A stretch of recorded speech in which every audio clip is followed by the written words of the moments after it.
explosiveness. So here's the question. Is that one well-placed source, somebody in the front office who's hearing things, or is that one well-placed source Roger Goodell trying to get the TV ratings up? That's the question. But it's going to be interesting because what might be shocking to some people isn't necessarily going to be shocking within these NFL front offices. You've heard people talk about this over the last few days, that this is it's called a flavor draft. And that's not, we could go, I'll take teriyaki first, Joe, I'll tell you that. But what it means in the case of the NFL is there's no superstars, and all the players kind of grade out similarly after the first 2 or 3 picks. What are you looking for? Are you looking for a left tackle? Are you looking for a wide receiver? Are you looking for a player in the front 7? So a player might be, 12, 13, 14, 15 on the consensus and go 5 or 6, and people will be, wow, that's a reach, 10 picks higher. The reality is, though, the difference on these boards between the 5th player and the 15th player might be this much. These fingers are not close together, Joe. Might be this much. So outwardly it looks like a reach, and it's explosive, but internally it's, okay, so they had that guy, just making up numbers here, they had that guy graded as a 88.5 instead of an 88, right? Something like that. So it's going to be interesting because things that probably aren't viewed as chaotic internally, we're going to be sitting here going, oh, whoa. Felger and Maz will have more to clip if they got my 2 years ago when we were together, the Christian Gonzalez reaction. Right. We might have a little more of that. Yeah, we need something because, the talk about the draft itself is it's a down draft. We've talked about this many times, but for those that are following along or maybe just kind of tuning in tonight because it is the draft and it's obviously a yearly tradition. Back in the day, I used to drink for every pick. I can't do that anymore. Oh, yeah. I don't think I could ever do that. And what's funny is when the Pats started picking, like it was so late and they'd trade out that I would just tap out anyways. Those are the old days, Barth. But, if I had to give you my top 5 players, and we've talked about this, I do believe that Cam Ward is the best quarterback in this draft. Yes. And probably going to go number 1. Got Tyler Lockett last night as a nice little free agent. Boy, do the Titans like themselves some olds. Oh, the Titans like themselves some old players. They certainly do. But I think he's the best quarterback. I think Travis Hunter's the best athlete in the draft. No surprise. I think Ashton Genty is a top-tier talent in this draft. Those are your blue chips. Yep. And I'm sorry. I was going to go one more. I think Tyler Warren is absolutely outstanding. I wouldn't put Tyler Warren in the blue chip category. While he had an outstanding year in 2024, he's what we call a late breakout player. So this is a little more analytics than I like to get to, but there is some, there is real proof behind it that guys that break out, the younger you break out, the higher chance those players have, or the more likely those players are. There's more correlation to those players having successful NFL careers, right? If you're 18, 19, 20 years old, and you have that first breakout year, and obviously you have to continue it. You can't just do that early and then fall apart. But, those guys, all right, well, you were 18 years old on a field with 20, 21, 22-year-olds dominating. This guy's probably really good. The flip side of that, a guy like Tyler Warren, he really didn't do anything until last year when he was, 23, 24 years old. So at that point, now these teams are going to ask themselves, well, this guy really couldn't do much until all of a sudden, he's a 22, 23-year-old dominating 20-year-olds. It took him 5 years to get there. Yeah, he should probably be better than everybody else. Is that going to translate? That's not to say it definitely won't, but that's going to be one of the big questions with him. Why did it take him so long to break out? And was it just a matter of, as a fifth-year player, as an older player, he was ahead of everybody, or was he really this untapped gem that Penn State never figured out until 2024? Yeah, he's an interesting. I still think he goes in the top 10 tonight. My other player, because I think there's 5 real talents. I mean, when I say blue chip, and I know you disagree about Warren. Yeah. I thought he was a fantastic player last year. He don't get me wrong. There's a lot of players that had a great year last year that aren't necessarily blue chip talents. The other is Abdel Carter. He is a blue chip. Yeah, sorry, I thought you had said him. I don't know where he's going to go. It sounds like 3. Yeah. Don't know what the Giants are going to do. Shedeur Sanders tweeted out a little while ago, no matter what happens. He's got a room, by the way. Did you see this thing? He's got his own draft room They're himself. doing like an event. Is it just him or is it him and? Oh no, because Hunter's in Green Bay. Yeah, and I'll show it to you because I sent it to our guys in the Slack channel. But he has his own little room that he's going to be hanging out in tonight. While the draft happens, he's not at the draft, but he's got his own little area that he's going to be in. But Carter is going to be the difference. I think we've known that all along. Whatever the Giants do, I don't know if Cleveland will trade out, which is, as you mentioned, some of the reports that are happening. I just don't know. Why would you pass on Travis Hunter if you're Cleveland? If you don't think he can make it work playing both ways in the NFL. Because he said he wants to do that. And if you don't believe there's a path to successfully, and I'm not saying this is right, and I think there is a path to successfully developing him in the NFL while he's playing both ways. Not full time, but he can certainly be like a Marcus Jones plus in terms of usage. He's a, as a prospect, he's a higher level player. But if you look at it and say, this guy's not going to take defensive snaps for us, or this guy's not going to take any offensive snaps for us, then the value in that pick is trading out. And you're selling Travis Hunter's value instead of simply taking somebody else. But I think they're going to take him. That's a moot point. All right, I have a big bet tonight I want to share with everybody coming up in a bit. So I'm rooting for one tonight. I know Diana Rossini just tweeted out within the last hour, teams picking in the top 10 have shared with her over the last hour they expect the Jaguars to make a splash tonight. So the Jaguars are 5, Patriots are 4. We'll get all our Patriots thoughts. Alex, I want you to think of 3 guys that could go at 4. I think we know the consensus, but let's see if anything changes at the top here. But I want 3 guys you think would be the Patriots pick at 4 if something wild happens at the top of the draft. So we'll leave it there. We're live from the Brook Casino for the first round of the draft. We're here all night. By the way, all 32 teams have a pick. Yeah, this is the first time, I think, in the modern era, right? Yeah. And, of course, it's like this oddly weak year that this is happening. But, yeah, nobody has moved their pick. Nobody has moved their first-round pick. So feel free to call us, 617-779-0985. We're in our YouTube chat. We're here. I know Alex will be bouncing around and writing all night long. I'll be looking at the chat as well. So anything you guys have, questions, this is the place. This is the spot to do it. And we have Alex who probably – you know what I want to know by the end of the night? What? Who's going to be Mr. Irrelevant? I want you to think about that one all night long. I don't know we won't find out. Who even has that pick? We won't find out until, what is that, Saturday night or whatever. But yeah. I want to know. Well, you on Saturday afternoon? Sunday. Sunday? I'll be on Sunday morning. But still, though, I love Mr. Irrelevant. Oh, it's the Chiefs. They still have it. Okay. And we know that there's a famous Mr. Irrelevant who's played in the Super Bowl already. So, yes. So we'll get into that. So feel free to call us, 617-779-0985. We'll pause right now. We'll get you the phone lines loaded, and we'll talk Patriots. What are they going to do at 4, and what could potentially be the move for the Jaguars at 5? And I have a big bet tonight. I've been hot. I got that itchy palm right now. I want to tell you what that will be. We'll share that with you guys coming up next. Alex Barth is here. I'm Joe Murray live from the Brook Casino here in Seabrook, New Hampshire. Come on and join us. We'll take a quick break. You're listening to 98.5 The Sports Hub.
Sports Hub. It is the annual NFL Draft Show. I'm just going to say that all night now. It's the third time that Alex and I have been together on draft night. Alex, as you know, has been everywhere. You see him on every channel. He does all the videos. He's writing about the draft. He's at Gillette. He covers the team. He's all over it. I watch a lot of college football. So, I know Alex in this town. Sometimes college football isn't the biggest draw. Sometimes people just throw markers at a board sometimes just to... And you know what? That's perfectly okay, too. I have so many people tell me, like, I want to get into the draft or I want to get into college football, but I don't know where to start. The answer to both of those questions is wherever you want. It'll suck you in. Like, if you start somewhere, you'll go down the rabbit hole. You'll fall down the well. You'll be fully into it. And with the draft in particular, people are like, it's just so daunting. There's so many players. And even before the big board, I would tell people, like, pick a position, pick a school, pick guys with funny names. Just start somewhere and you go from there. Or even if you can't decide where you want to start, throw darts at a board. And you can start with whoever you hit, and that's literally what they do. So, it's probably a little late to get started this year. If you want to get into this draft, I would say you probably should have started a few weeks ago at least. But for next year, that's how you do it.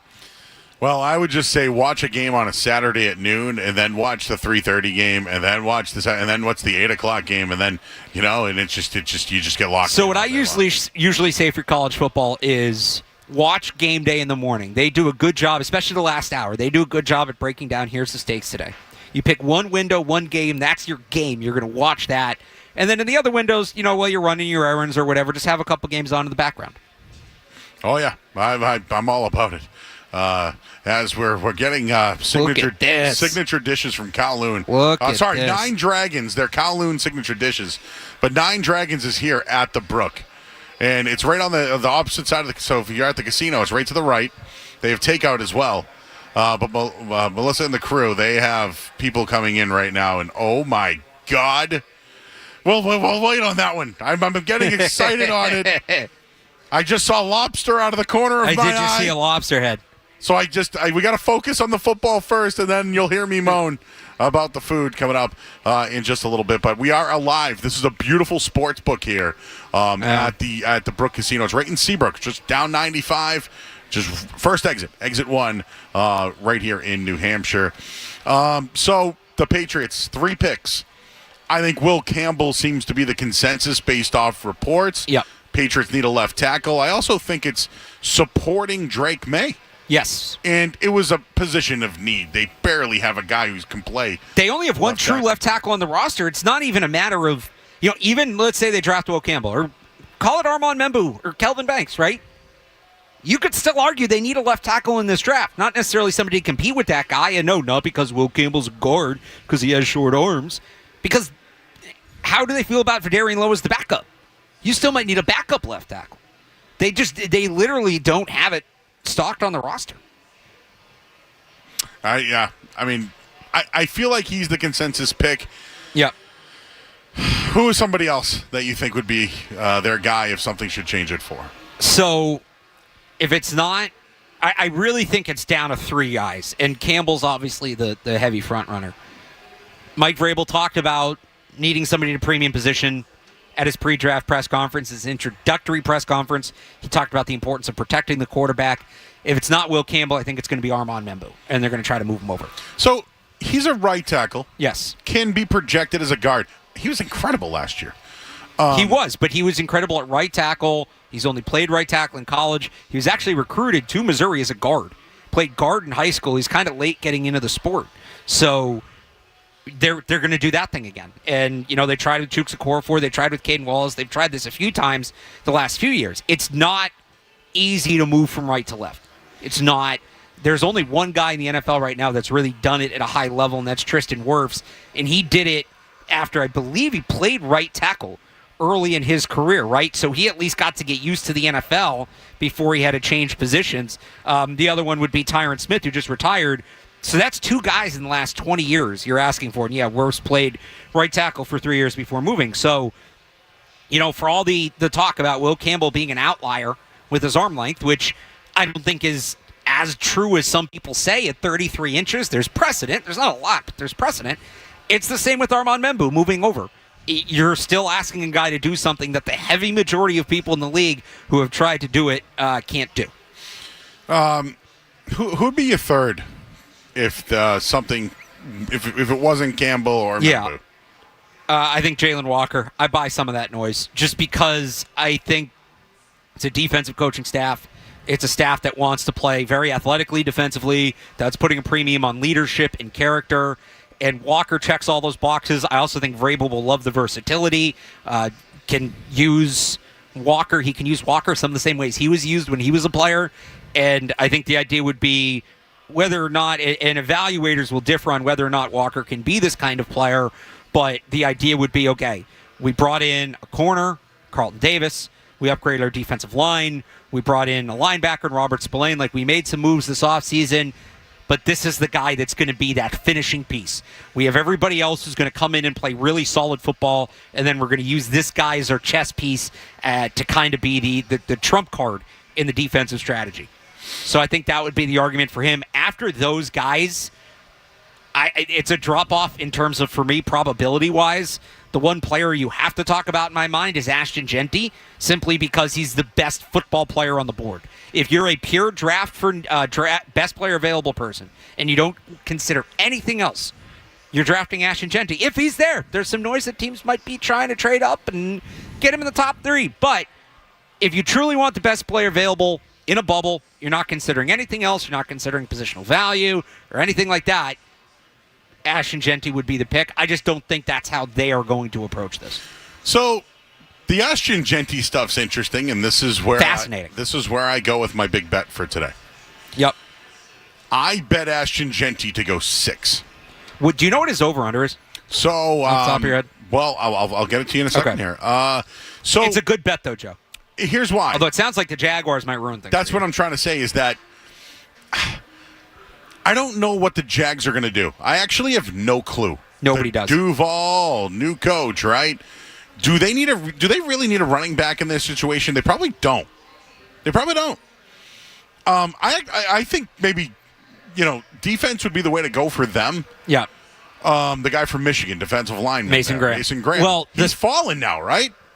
So his number's fallen. I'll give you some of these numbers coming up in a bit. Well, the reason he's fallen is I think a lot of people were projecting him, kind of locking him into that Jaguars pick at 5. So he was so high on the consensus boards because there was so much volume of him at 5. But like when I did my mock drafts, right, and for whatever this is worth, when I didn't take Graham at 5, it's tough. It's tough to find the next spot. I'd have him fall to like 9, 10, 11, 12, maybe the Raiders at 6. The other thing that's weird about the Jaguars, they have this GM, James Gladstone, who apparently people think I look like. I think that's probably rude to James Gladstone. But I don't mind people being rude to him because he's one of these math nerds, and he's an extreme analytics nerd. So what makes it tough is analytics is the whole reason that these areas of the game have been downplayed and devalued, is the analytics guy with his first ever draft pick going to take a running back, going to take a defensive tackle. Like the math there, Genty's over under 6.5, but they want you to bet the over. Over means later, right? Yeah. Yeah. So it means a heavy favorite to go under 6. So it's like under 7. Is the big time math guy going to draft the defensive tackle or draft a running back, which the math usually tells you not to do?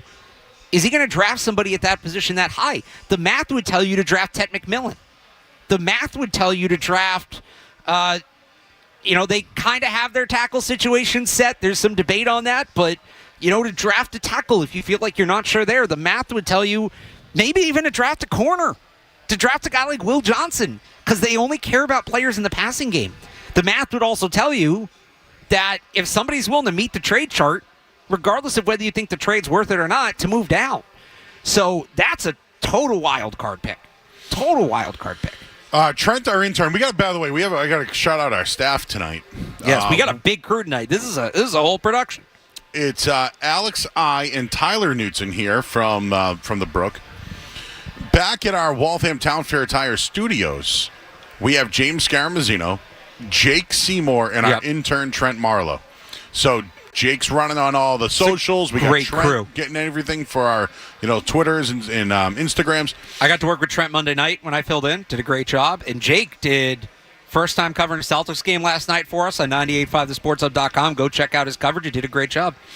Gotta put over our guys. And I wouldn't say it if it wasn't true. It's true. And we have a crew at Gillette Stadium. Yes. We have Jim Louth, our assistant program director, who's always been with us at the draft for the most part.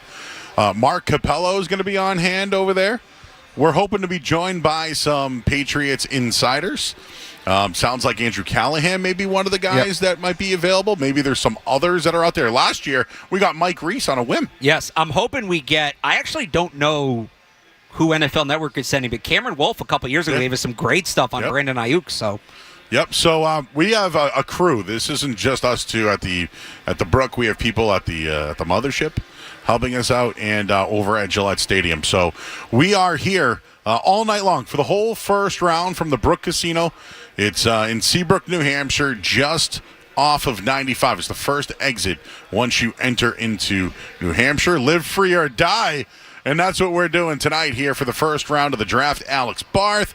I'm Joe Murray. We'll take a quick look at the Sports Hub headlines, and I know some people want to get in on the draft. People are already asking us about some of the picks and maybe some of the other guys who can dip into the first round. I have all your bets, too, where guys will go, over, under on rounds, all that stuff. So feel free to call in. Can you bet, just to go back to what we were talking about in the last segment, can you bet Mr. Irrelevant? I'm sure on Saturday you can. I'll look right now, actually. I wonder if you can now, because those odds must be insane. I know a guy. I'm sure you know a guy. But those odds must be insane. Oh, there's Jim on YouTube. Hey, Jim. There he is. This is like, they do the whip around on, we're going to have whip around coverage. This is great. I love this. Again, we're awesome. I don't know where Jim went. Three different locations for a draft show.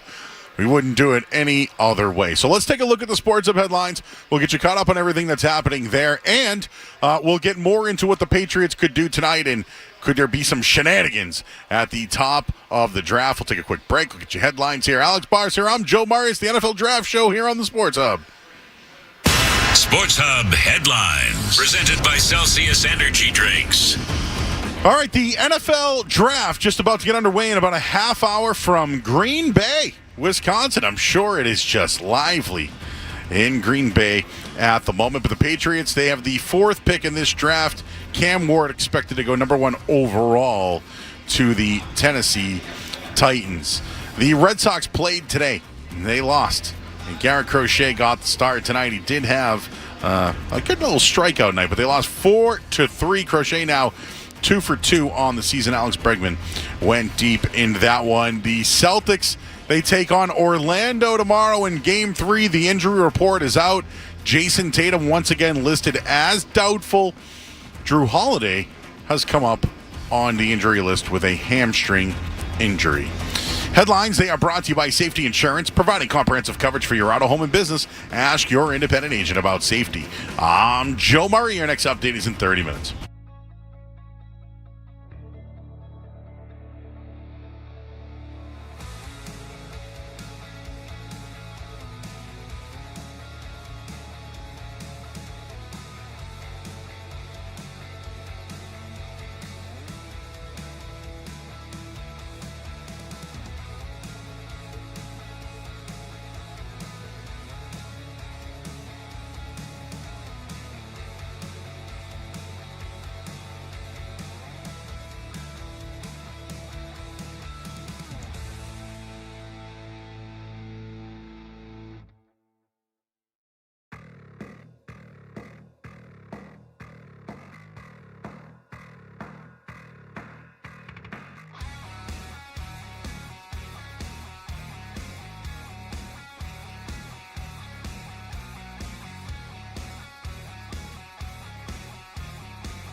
right, back here on 98.5 The Sports Hub. It's the NFL Draft Show. The draft's getting going in about 20 minutes, and the Tennessee Titans will be on the clock. We have received our food, Alex. This is unbelievable. Figured we might as well do this now because later on we'll be talking a lot of football here. But, whoa. I'm still awake after eating all this. Wow. The people over at Nine Dragons, which is one of the restaurants here, they have a bunch of signature dishes from Kowloon, but they also have their own take on a lot of, like, Polynesian drinks and a lot of different types of food here. I've already got... There's 2 lobsters here. Yeah. I don't know what we're going to do about I think either one of us touched those. I mean, I'm going to need a bib. That might be for... Well, no, they're already cracked. That might be for after the pick. Tyler's already going. He's got noodles. He's got General Gown chicken, rice, beef, all ready to go. So they hooked us up with a tray table. Well, 3 trays. I'll It's a whole post, yeah, cart. 3 trays. I'll post the photos in a little bit, but we're getting that going. As we're taking you up right now until 8 o'clock before the picks happen. So we're going to go live. Whenever anybody goes to the podium, we're going to go live. And I want to add, too, you mentioned last time this whole crew we have going. We'll also have more Matt Dolph and myself on 98.5thesportshub.com, too, if you want more updates there. There you go. So feel free to call 617-779-0985. We talked about Cam Ward a little bit here. He's projected to be the number 1 overall pick. This is who Bill Belichick loved going into last year's draft. Cam Ward worked out and then ended up going back to college and then transferred to Miami. Well, remember, he initially declared for the draft for like a second. Yep. And it ended up, seemed like he used it as NIL leverage. I will add this. Jay Glazer just now. This is Jay Glazer. Jaguars and Browns trade looking like it could go down, and talks are happening, but nothing done till done, obviously. So it does seem like the Jaguars are trying to get up. For who? I would assume Travis Hunter. I know that there's been reports that they like Genty, but I assumed that was, at 5. I can't imagine. I said this in the last segment. It's a big-time analytics organization now with James Gladwell, right? James Gladstone. I keep doing that. With James Gladwell. Big-time analytics. Like Joey Gladstone. Cut it out. Travis Hunter is he's just a great player to begin with, but the analytics people love him. So if he looks at that and says, how do I maximize the pick, puts the numbers in the spreadsheet, I would guess they're trying to move up to get Hunter. I also think it's Hunter because the Browns have been tied mostly to Hunter at 2, so moving up to 3 or 4, you're not going to get your guy. If they wanted Genty and they were worried about the Patriots, they would move to 3. The Browns are not taking Ashton Genty. This, to me, seems like a move for Travis Hunter. So this may not end up impacting the Patriots in terms of do Hunter or Carter fall. I don't think this move does that. And the Jaguars have Brian Thomas. If it goes through, by the way. Let me add that. Glazer said nothing's done yet, but that's the rumbling. And Brian Thomas was their big wide receiver last year. Had a great year. Well, you pair Brian Thomas, who's this big X on the outside, you add the agility and shiftiness of Travis Hunter inside. That's a really good pairing. That's a really good 1-2. The offensive line's going to have to be better than it was last year. They're probably counting on health to play a big part of that. But that's a really good 1-2 for Trevor Lawrence. All right. Well, hopefully we get something off the top there. I see people in our chat. They keep asking, who do you think it is at 4? I think it's Will Campbell. Now, the Patriots did at one point say they're going to go for best player available. I wanted to give you my big board on tackle quickly. Okay. It's my opinion. Doesn't mean I'm right. It's just what I think. I like the kid Calvin Banks from Texas a lot. Yep. Do I think he's a hand-on-the-ground mauler? No. I liked him more he's 6'5", 315, can probably play a little inside if he had to. There's some people who think he's a guard. But his ability to get outside, get to the second level, I just felt like, he played with Quinn Ewers and other, quarterbacks who will probably see Arch Manning next year as well. But he played for that team, and I know in some of the big games we didn't get a look. Yeah. Some of the games that I watched of Will Campbell, by the way, only gave up 5 sacks in college. But I watched him. He's talking about Banks. Yeah. So, when I watch, he's my guy. I thought he was the best tackle. I really like the kid Simmons, even though he's coming off an injury. Yeah, see, I like the tape, but, Malcolm Mitchell, Dominique Easley, that's going to be the conversation if they draft Josh Simmons.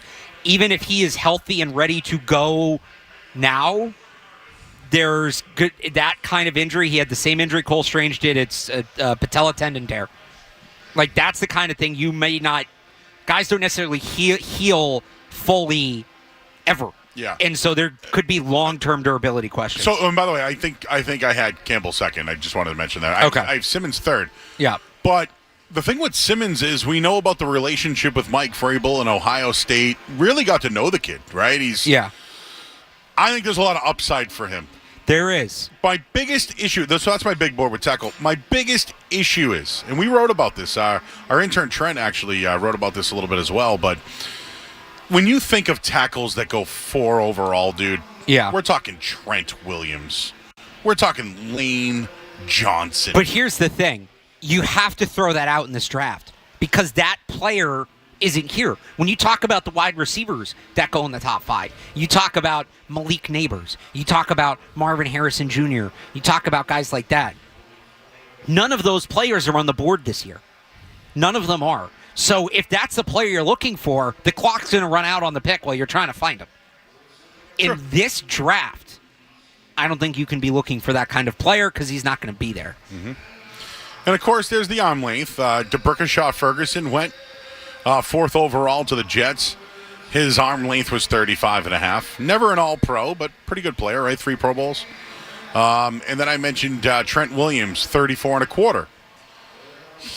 Been a first-team all-pro, 1, 2, 3, 6 times? Sounds right. And Matt Khalil, nice player, right? 34.5 inches. He went 4th overall, 1 Pro Bowl, but he started 82 games.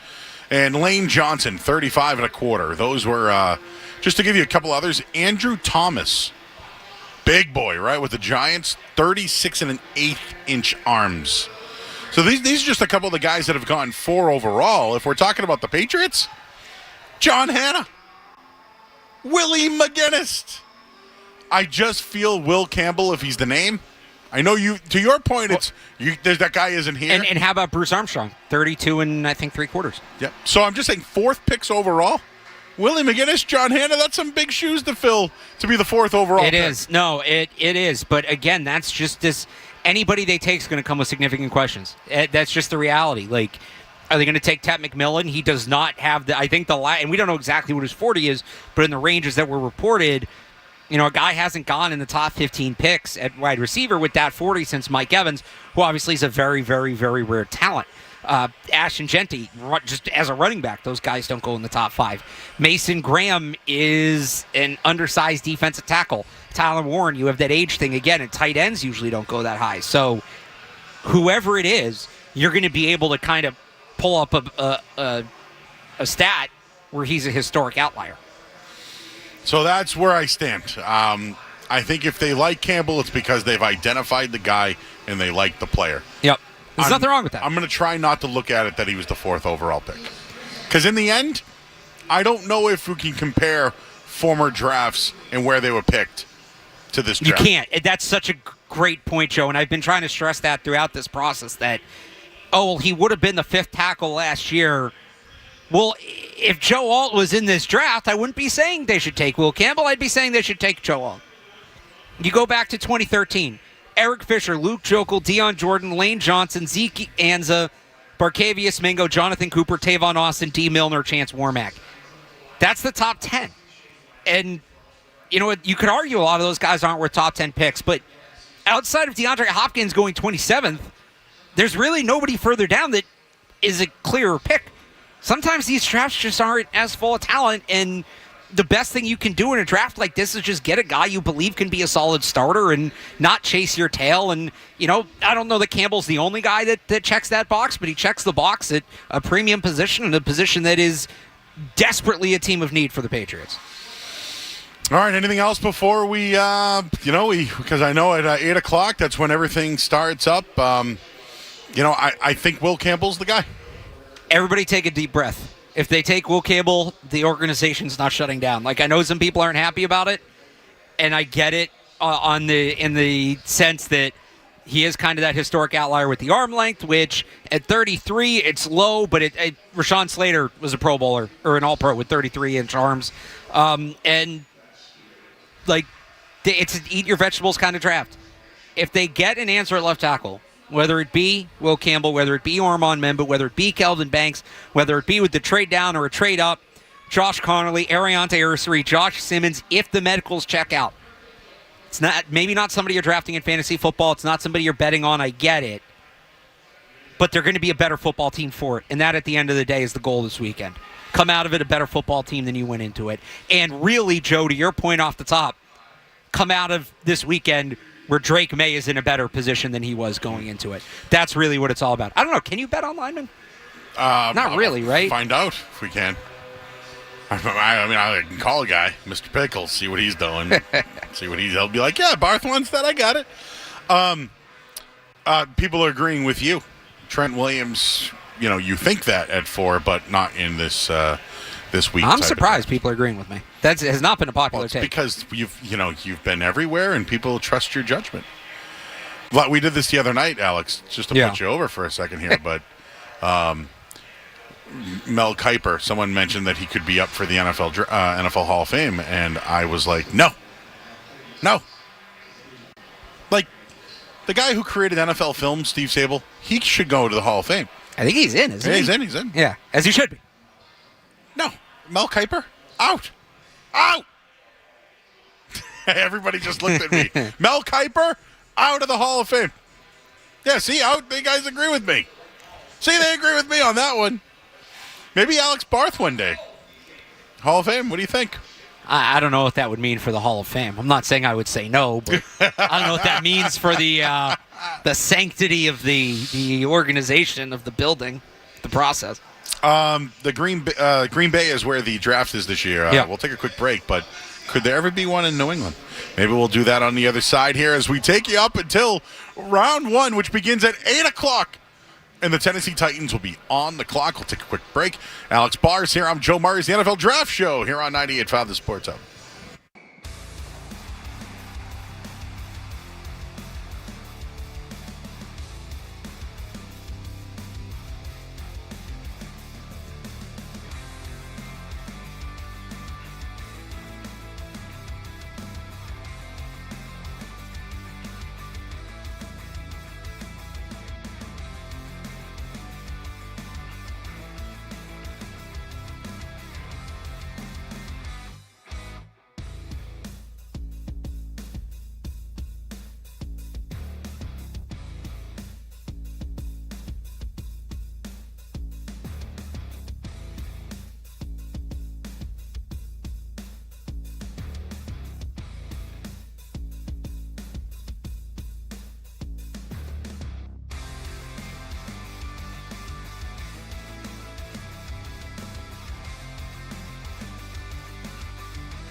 Back here on 98.5 The Sports Up. It's the NFL Draft Show. Alex Barth is here. We're cranking away. People are coming by and saying hello to us. We are at the Brook Casino, which is right over the border. In New Hampshire. I love New Hampshire. The great state of New Hampshire. It's a great state. Would you ever think that there could be a NFL draft in New England? Maybe. Yeah, this is kind of the new thing. They move it around to the cities that can't get Super Bowls. I don't think it'd be in Foxborough. They do it somewhere in Boston. You need, like, you see how they have it set up. You need somewhere where there's, like, a big, open, public square, something like that. Where could it be here? Faneuil Hall, maybe? Faneuil Hall would be, yeah. Faneuil Hall, maybe the... maybe Gillette. Nah, I think they do it in the city. Not the... What am I thinking? Not the Hatch Shell. The one in the Seaport. Oh, yeah. I know what you're talking about, where the Cisco Brewery is and all that over there. Maybe maybe that's enough room. Trying to think what, like, the other big open areas are in Boston. Honestly, we don't have a ton of them. Yeah. Well, very interesting. Maybe they do it in Foxborough. All right, Skaz. Well, I know that we have some people on hold. We got the things about to start. So once Roger Goodell comes out there, the team will be on the clock. The Tennessee Titans. Why don't we hit the headline real quick? Yep. We'll take some calls. I know we're loaded on calls, so we'll do that up until the commissioner comes out, and then the Tennessee Titans will be on the board. So no commercials here, just headlines, and then we'll get right to the commissioner and your calls here on 98.5 The Sports Hub. From the Town Fair Tire Studios, this is Boston's home for sports. Holiday 3, good night. Forces it up over somebody tied it. WBCFM and HD Boston 98.5, the Sports Hub. Beasley Media Group Station.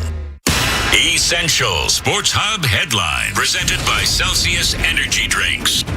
NFL Draft about to get underway. Roger Goodell is yet to come to the podium, but the Tennessee Titans will be on the clock. And there are rumors about potentially teams moving up. The Jaguars seem to be one of them, interested with Cleveland. Our Red Sox lost today 4-3. Garrett Crochet, he's now 2-2 on the season. And the Celtics will play Orlando tomorrow night. And the injury report's out. Jason Tatum is doubtful. Drew Holiday, he's questionable for the game. Headlines. They are brought to you by Awaken 180 Weight Loss. Give yourself a goal of losing 40 pounds by the 4th. It's doable. It's easy. And your summer self will thank you. Awaken180weightloss.com. I'm Joe Murray. Your next update in 30 minutes.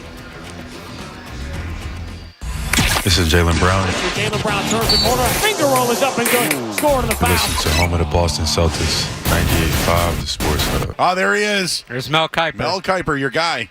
I don't want to call him your guy.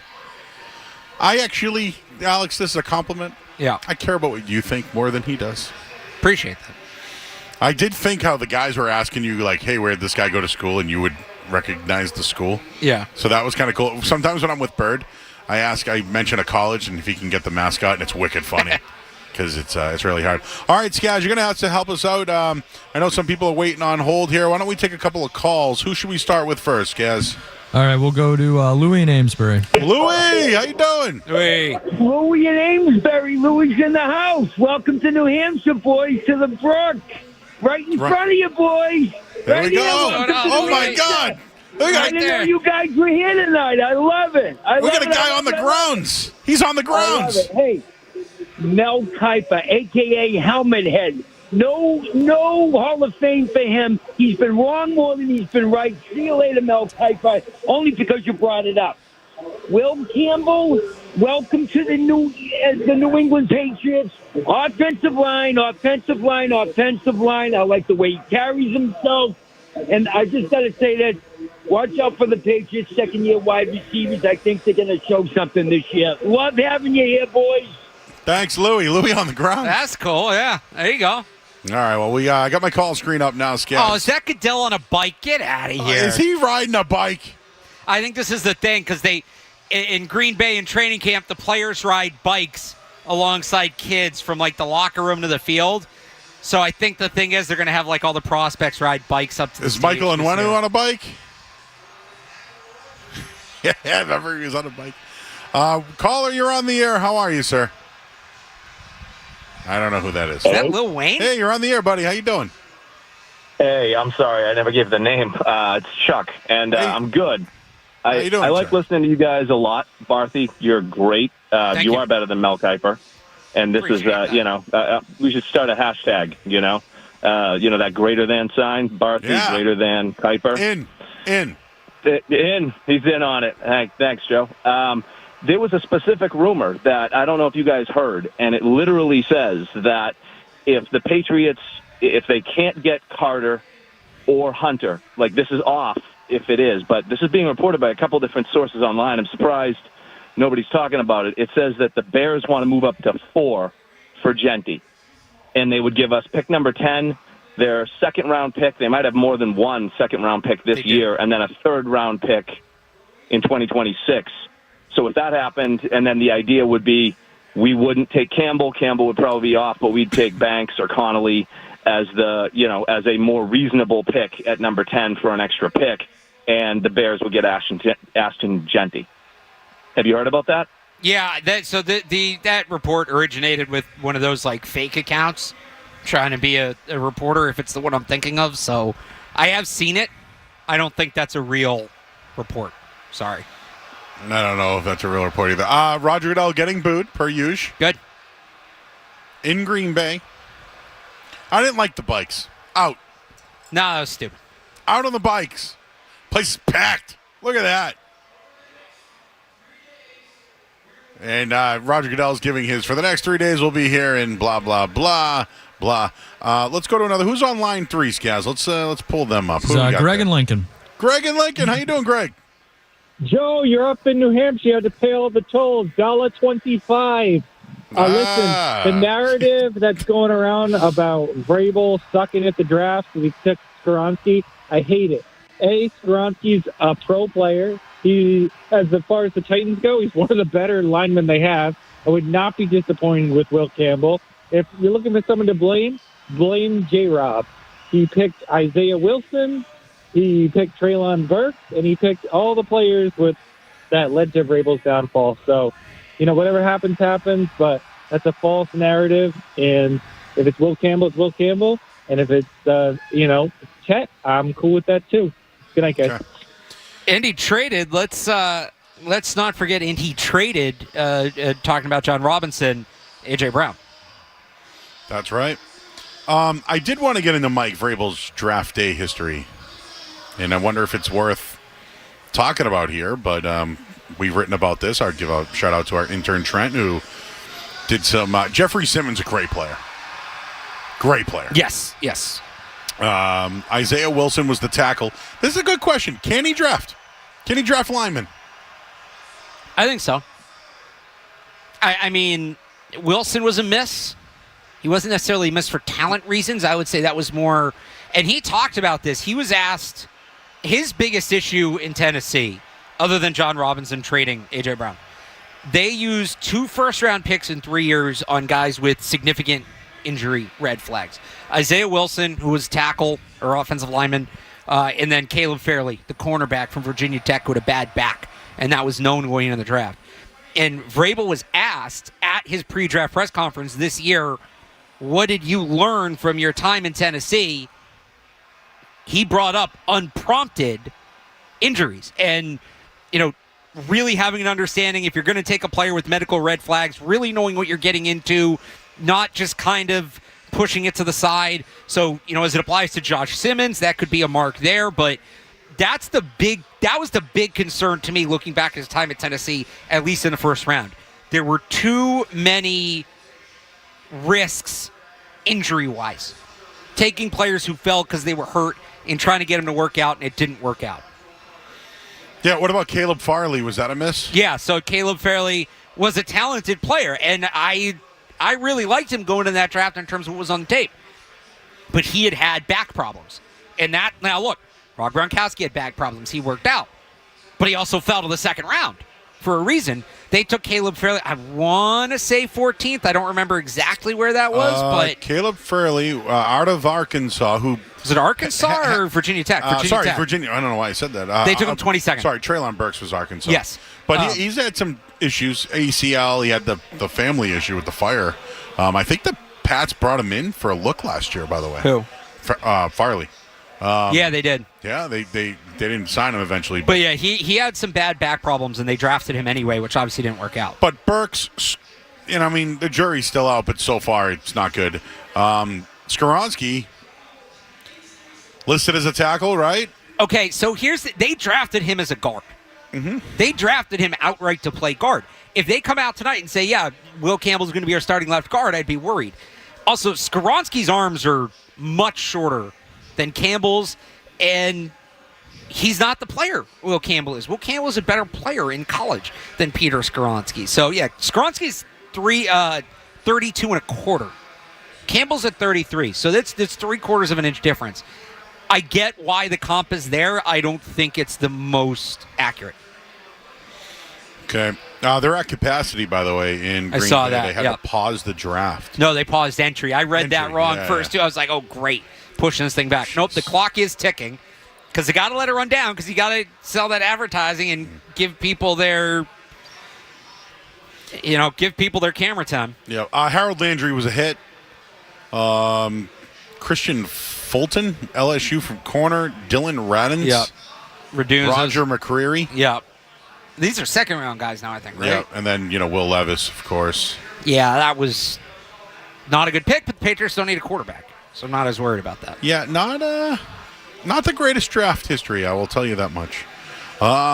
Let's talk to Tim in Nashua. Tim. Barthy, I'm wondering how we get back into the bottom of the first round, and are you, which I'm hoping we're on the same wavelength, are you grabbing another offensive lineman? So how to get back in is pretty simple. It depends where you want to go. If you want to get into the early to the mid-20s, I look at 24, Joe, as the sweet spot. Minnesota only has 4 picks, so they're going to be looking to add. It's the Kyle Duggar trade. When the Patriots moved back to draft Kyle Duggar in 2020, this year that would be 24 for 38 and 69, which I would do if I was the Patriots. If the guy you're targeting, you think you can get a little later using old trades as precedent, which isn't always exact, but just to kind of get an idea. In 2022, the Jaguars and Bucks made a trade that was 33-28 for a 4th-round pick and a 6th-round pick. Now, you're 38, not 33, so that 6 maybe becomes another 4th, but you can do that. Who I'm taking, I wouldn't hate a guard in that scenario, assuming they go tackle at the top. I would not hate a guard there. I wouldn't hate a wide receiver in that situation. I know Emeka Egbuka has been a popular name for that kind of layout, which I think would make sense. I wouldn't even hate if they went pass rusher. If they feel like one of these guys, maybe somebody like a Donovan Ezra who's falling a little bit and is a fit for what they want to do, I wouldn't hate that either. So there's different ways you could go. Guard's certainly on the list, and they have the ammunition to do it. That's the biggest thing here. They tried to do this last year. It was reported they tried moving up both for a tackle and a wide receiver. It was something we thought they were going to do a lot leading up to the pre-draft process. They tried. They could not get the deal done. They got jumped by Carolina. Buffalo wouldn't trade with them. They got jumped by a few other teams. They need, especially if they don't get a tackle at the top, they have to do it this year. If they don't get a tackle, they don't have to do it, but it would be a very strong play for them to do it. All right, Alex, there's a lot of fireworks, it sounds like, about to go down. Dan Orlovsky, Adam Schefter, Jeff Howe are all saying that Cleveland, Jaguars, Bears could all be in the mix here. So what we'll do right now is we'll take a quick break. The Tennessee Titans are on the clock. They got about 5 minutes to make their pick. We're going to go live to the picks. And we'll go live to the Patriots pick as well at 4. So let's take a quick break. Again, we're going to take your calls throughout the show, 617-779-0985. The Tennessee Titans are officially on the clock. We'll give you that pick coming up. And also, if anything goes down, it'll be happening at pick number 2. So Alex Parrs here. I'm Joe Murray. You're listening to 98.5 The Sports Hub.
The Sports Hub, it's the NFL Draft Show, and, well, the first pick is off the board. Cam Ward goes to the Tennessee Titans. Miami quarterback, or first player to go number 1 since Vinny Testaverde. So, the number 1 pick's off. Now the number 2 pick, and we have breaking news. This is Breaking Sports News. Powered by Valvoline Instant Oil Change. On 98.5, The Sports Hub. Bill Belichick said last year, you don't get the real draft until about 12 hours before this started. The rumblings this afternoon, it's come to fruition. The Browns have traded out of the second overall pick to the Jacksonville Jaguars. So the Browns are moving on from number 2, also 104 and 200, 104 and 200, to Jacksonville for 5, 36, 126. Now, Joe, that's all I saw, and I was like, oh, that's not that much, and I expanded the tweet. And a future first, a massive swing from first-year Jaguars GM James Gladstone. We'll see who they end up taking, but again, the Browns move back from 2 to 5, and they get what I believe is the most coveted asset in this draft, future top 100 picks, and not just a top 100 pick, a future first-round pick. The Browns will pick twice in the first round next year. The Jaguars will not have a first-round pick. So, just real quick, the Jags move up Yeah. to select Travis Hunter, we assume. We assume. I don't think anybody's put that out yet. The Browns now have 5, 33, they and 36. Yep. So they can move back. They can move back up pretty easily. They're going to pick at 5, and they're in really good position now to get back into the first round. So that could be. There was a report out there that the Browns want a lineman. So could be Will Campbell. Bakers don't take him at 4. Could be Armand Membu. Could be Mason Graham. It was offensive or defense was that report. And now they're in really good position to move back up. Maybe jump the Steelers at 21 and get a quarterback. And the Browns also get the Jaguars pick next year. Yes, future first. That's the hammer here. And this is where, Joe, winning that game in Week 18 comes back to bite the Patriots. I've said this since that day. The real impact of that win, when people said, how much is that going to impact the Patriots offseason? It does not impact this offseason that much, because at the end of the day, the Patriots can still have the offseason they needed to have with the first pick or the fourth pick. It didn't matter. And as you heard in that trade, again, I'll give you the chips. This year they added 36 and 126. That's not nothing, but it's not offseason changing. Where that win cost the Patriots is in the 2026 offseason, because having that extra first-round pick gives you an insane amount of flexibility and presents so much value. Whether you're picking twice in the first, if you have 2 first-round picks, you're almost locked to move up into the top 10, maybe even the top 5 if you want it. This is the difference maker. This is what that win cost the Patriots. This offseason, I think, would look more or less the same. It's that 2026 first. That's what they lost by beating the Bills in Week 18. It's hard not to think about that game at the end of the year. This is where you bring it up. Yep, and I know that people wanted to make a big deal about the Joe Milton trade. I think it had something to do with it. Whatever, we can get into that in a bit. Are we tipping picks or no? We going ahead of the broadcast? So I assume it's Travis Hunter. But here's my thing on this. Yeah, where are the Giants? How did the Giants let the Jaguars leap them? They wanted to give up a first-round pick last year to trade with the Patriots. Well, but they were doing that for a quarterback. Unless the Jaguars take Shedeur Sanders, which isn't going to happen. Tennessee must really like Cam Ward, because I'm sure the Giants. I think it would have cost a lot more than that to move up to 1. Yeah, that's 2 different trades. So the second pick is coming off the board. Roger Goodell is at the podium. This is huge. This is a huge move. Are you in or out on this one? For the Jags, or Cleveland giving up a potential 2-way player? I think there's a chance it's a good trade for both teams. The Jaguars get a good player, but that Cleveland roster is so far away. What are Cleveland fans thinking right now? They must be pissed. I mean, at this point, I think they're probably pretty callous to it. But 2 first-round picks next year, man. And if they don't go quarterback high here, you're going to be able to get whatever quarterback you want next year. It's a long play by a staff that I think probably should be on the hot seat, so I'm a little surprised. But in a league lacking in discipline, it's a very disciplined play. Just got a loud Duval throughout the casino just now. Somewhere I'm looking for Kendra. I was going to say Kendra must be here. I'm looking for her. So that means that the Giants will be on the board at 3. So Cleveland will pick at 5, right? Unless they trade down again. Unless they trade again. So the Jaguars have traded up. And it looks like it's going to be Travis Hunter. So is Abdul Carter now the guy at 3? This is getting a little interesting now. I can't believe the Browns moved on from this pick. I'm almost floored by it. And here's the other thing. Liam Cohen's going to Jacksonville. Like, is it really wide receiver that Trevor Lawrence and that team needs? Like, I feel like they gave up a lot here.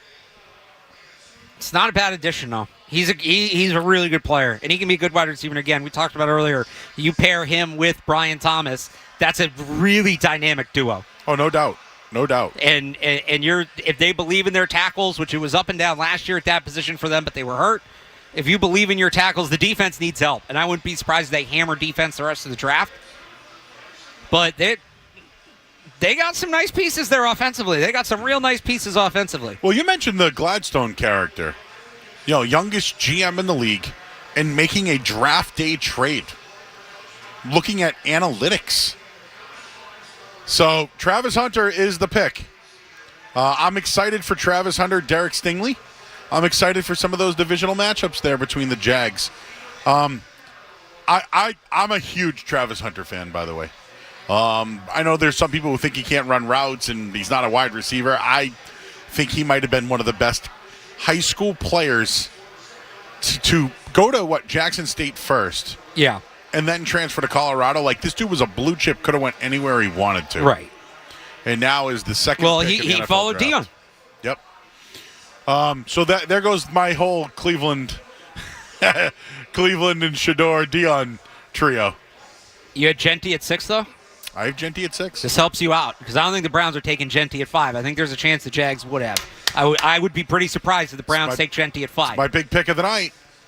If anything, the Patriots may be in your way right now more than anybody else. I know. Unless this hasn't been talked about a ton, and I'm kind of surprised it hasn't. And I'm not necessarily saying I think this is going to happen. I'm just kind of surprised it hasn't been out there. Joe Shane has been raked over the coals for blowing the Saquon Barkley thing last year. Right? Saquon Barkley's a 15-yard run, and that clip hits Twitter. It's everywhere. You don't think that there's a chance that maybe he tries to make right on the wrong and draft Genty at 3, but I don't think it's going to happen. All right, let's hit the headlines here. We're hoping to get the Patriots play, the Patriots call on the radio, so let's do headlines right now. Sports Hub headlines, presented by Celsius Energy Drinks. All right, first 2 picks off the board at the NFL draft. Cam Ward goes number 1 to the Tennessee Titans, and there was a trade. The Jaguars traded with Cleveland.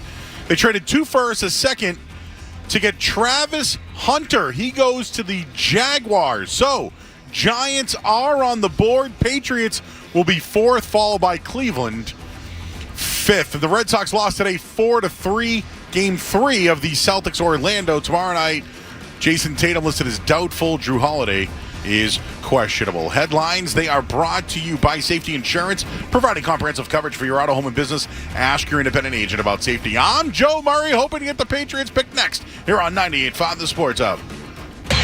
More Joe Murray coming up on the Sports Hub.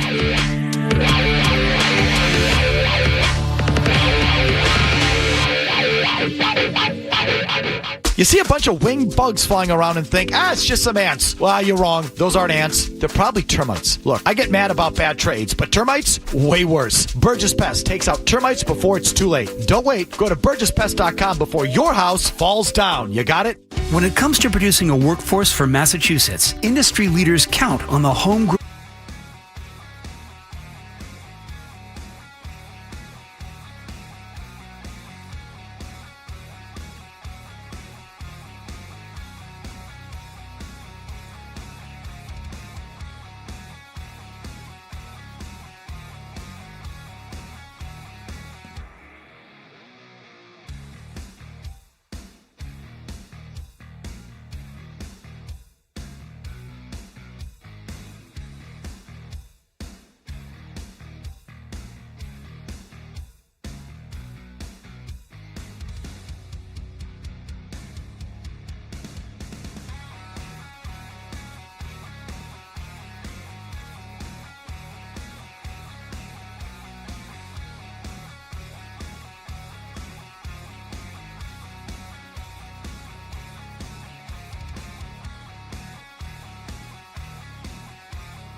All right, back here 98.5, the Sports Hub. It's the NFL Draft Show, and the Patriots are on the clock. So, Abdul Carter's gone. Travis Hunter's gone. Cam Ward. Who's the next best available player? And who's on the Barth big board right now? So, the next, if you want to tell Madden rating, right, out of 100, the next best available player is Ashton Genty.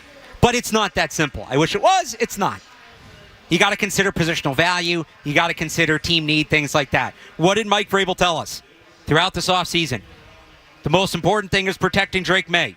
He said at his pre-draft press conference that they want to take a player at a premium position with this pick that is not a running back.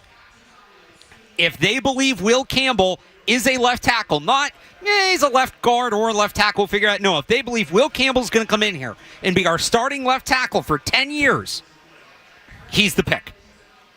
I think it's Will Campbell as well.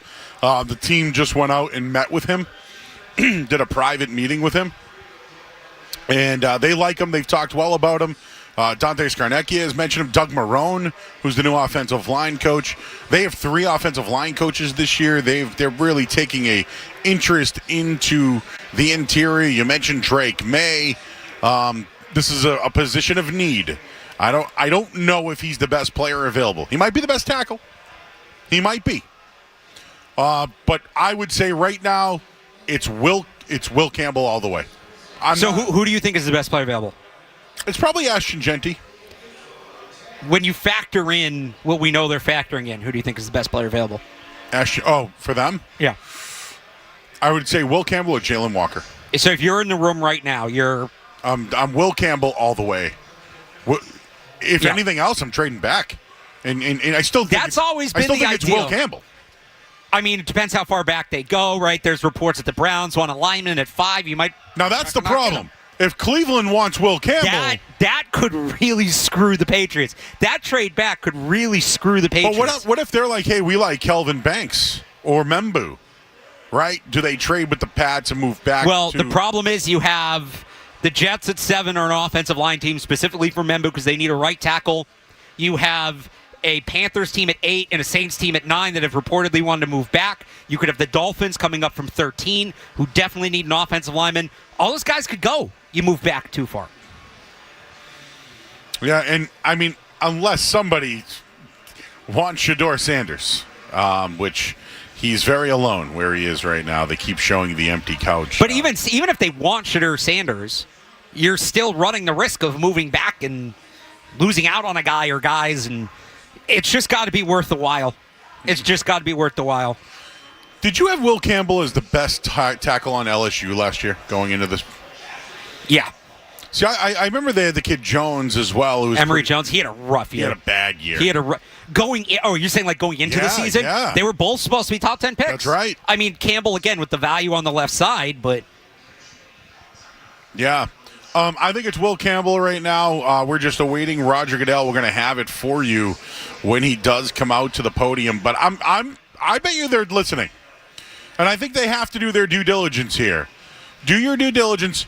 If it's Cleveland trading back because they need a lineman, and if it's not Will Campbell, could they move back 2 spots? They can, but to your point, somebody else could sneak up. The reports are out there. Are we tipping picks?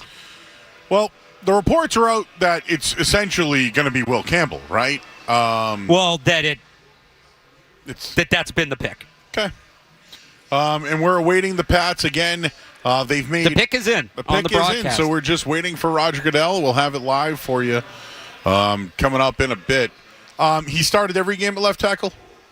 Has he played anywhere else, Will Campbell? I think he played like a handful of snaps at right guard in one game his freshman year. He's a left tackle. He's a career left tackle. I don't think it's 100%, but it's like 99 point something.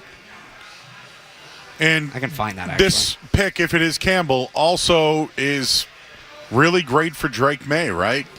They have 2 cornerstones that they can build around offensively. Will Campbell played 2,551 snaps in college, 2,551. 2,548 were on the left side, 2 were at right tackle, and 1 was as a blocking eligible tight end his freshman year. So make no mistake about it, this is a left tackle.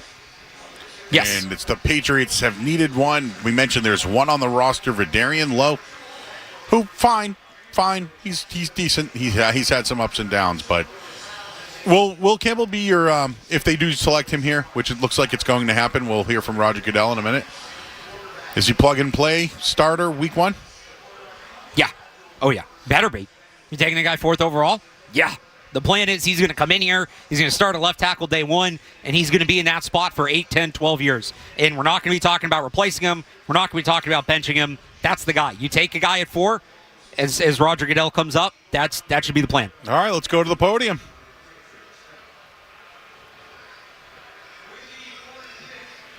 Oh, all right, when you guys got him. I saw it on the TV. Sorry about that. So when he goes up to the podium, we'll have it for you. And then Patriots are at 4. Browns will be at 5. So, hopefully all right, let's go to Roger Goodell at the podium.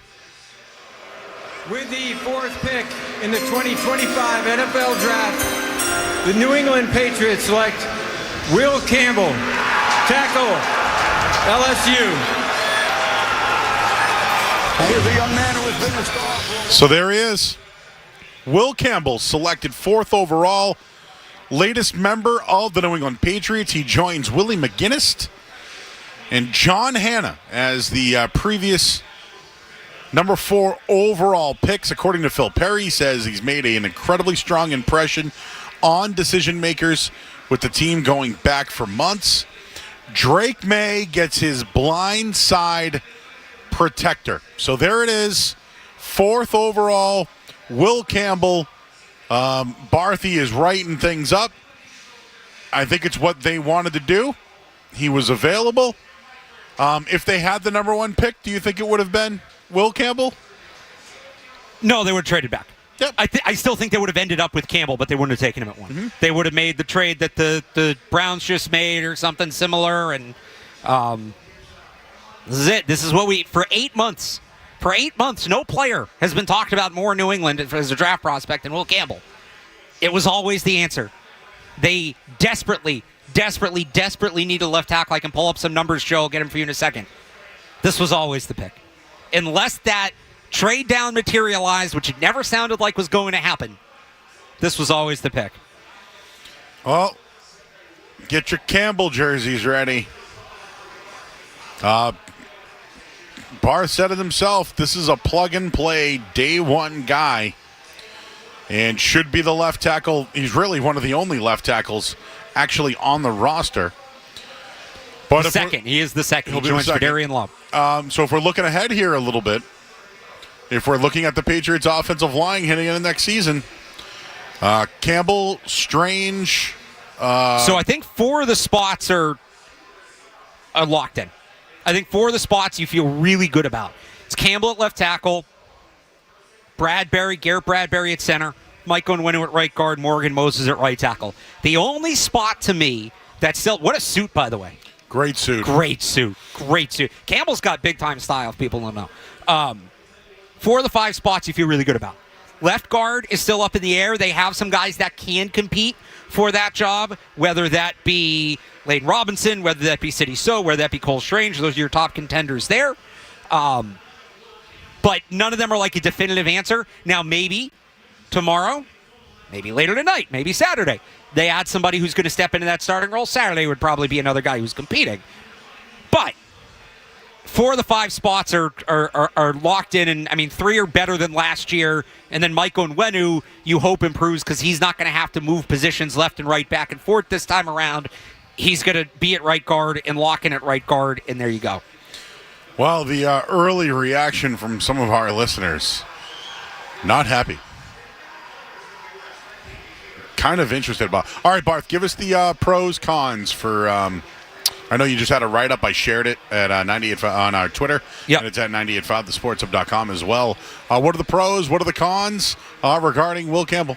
So the pros, this guy comes in experienced. 3-year starter at left tackle in the SEC. One is a true freshman.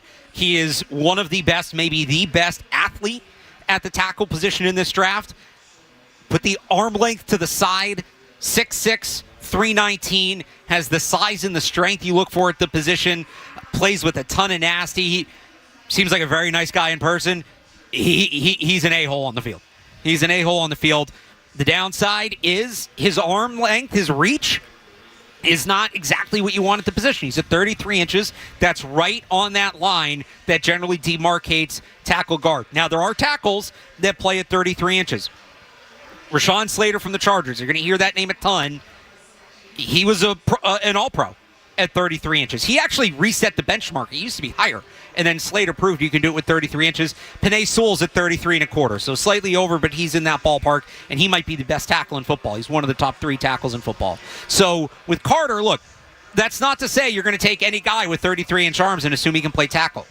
Dante Scarnecchia has talked about this. David Andrews has talked about this. Mike Vrabel has talked about this. When you evaluate a player, arm length is a factor. You don't ignore it. You look at it, and you say, okay, he has shorter arms. You then watch, and you say, okay, how does he compensate for that? Does he make it work or not? As Mike Vrabel pointed out, there are some guys with 35-inch arms that have no idea how to take advantage of their length. There are some guys at 33 that are very technically skilled and absolutely make up for it.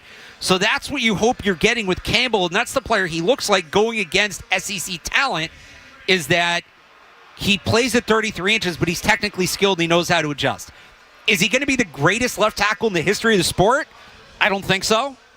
Can he be a guy that comes in and holds down that job, and we're not talking about benching him or replacing him for the next 8-10 years? Yes, I think he has that upside, and they can coach him up and get him in the right position. He also, the other thing I didn't mention, the mentality. This guy, he's a football guy. This guy between the ears has everything you want. Nasty team first. All right. Wow, Mike already. Vrabel's talking. Let's do it. Just the right around the Senior Bowl and with me getting hired here and learning Elliott and his team and some of the people that I brought in. I want to thank them all. I want to thank the people that have been here for a long time, Brian Smith and Nancy Meyer, that have helped us through all this. I don't know how much more I'll talk to you here this weekend, but I want to thank them personally just for their hard work. And this is an exciting time. The 3 years, I don't want to undermine that have been very, very productive. More productive for me than probably them, because I've gotten to know them, gotten to see them work and meet with them and talk with them and listen to them, learn and learn their coaches and get out on the field. So for me, this is what it's about. It's about working with players and helping them believe in something, and building a foundation and a program. And adding Will to our football team is that it's about a foundational piece, a young 21-year-old that's mature beyond his years. He's a leader. He's durable. He's physical, dependable, accountable. He's a quick study. We spent a lot of time with him, and whatever mistakes that showed up, which they all do, he recovers quickly and can fix those mistakes. And we spent a lot of time and we looked at a lot of other players and worked a lot of other players out, and he made a huge impact on us, and we're excited about adding him and look forward to seeing him and his family here tomorrow. So with that, what do you got, Karen? Was it a situation where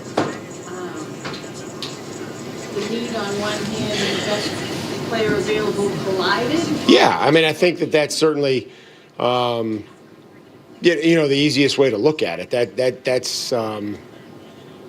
That's how the board fell, and that's kind of how we anticipated it going for quite a while, and that's kind of where we targeted. We had some conversations to make sure that we were prepared. Those situations that we talked about a few weeks ago prior to the draft that we went through on Monday, and this was a very, very easy pick for us.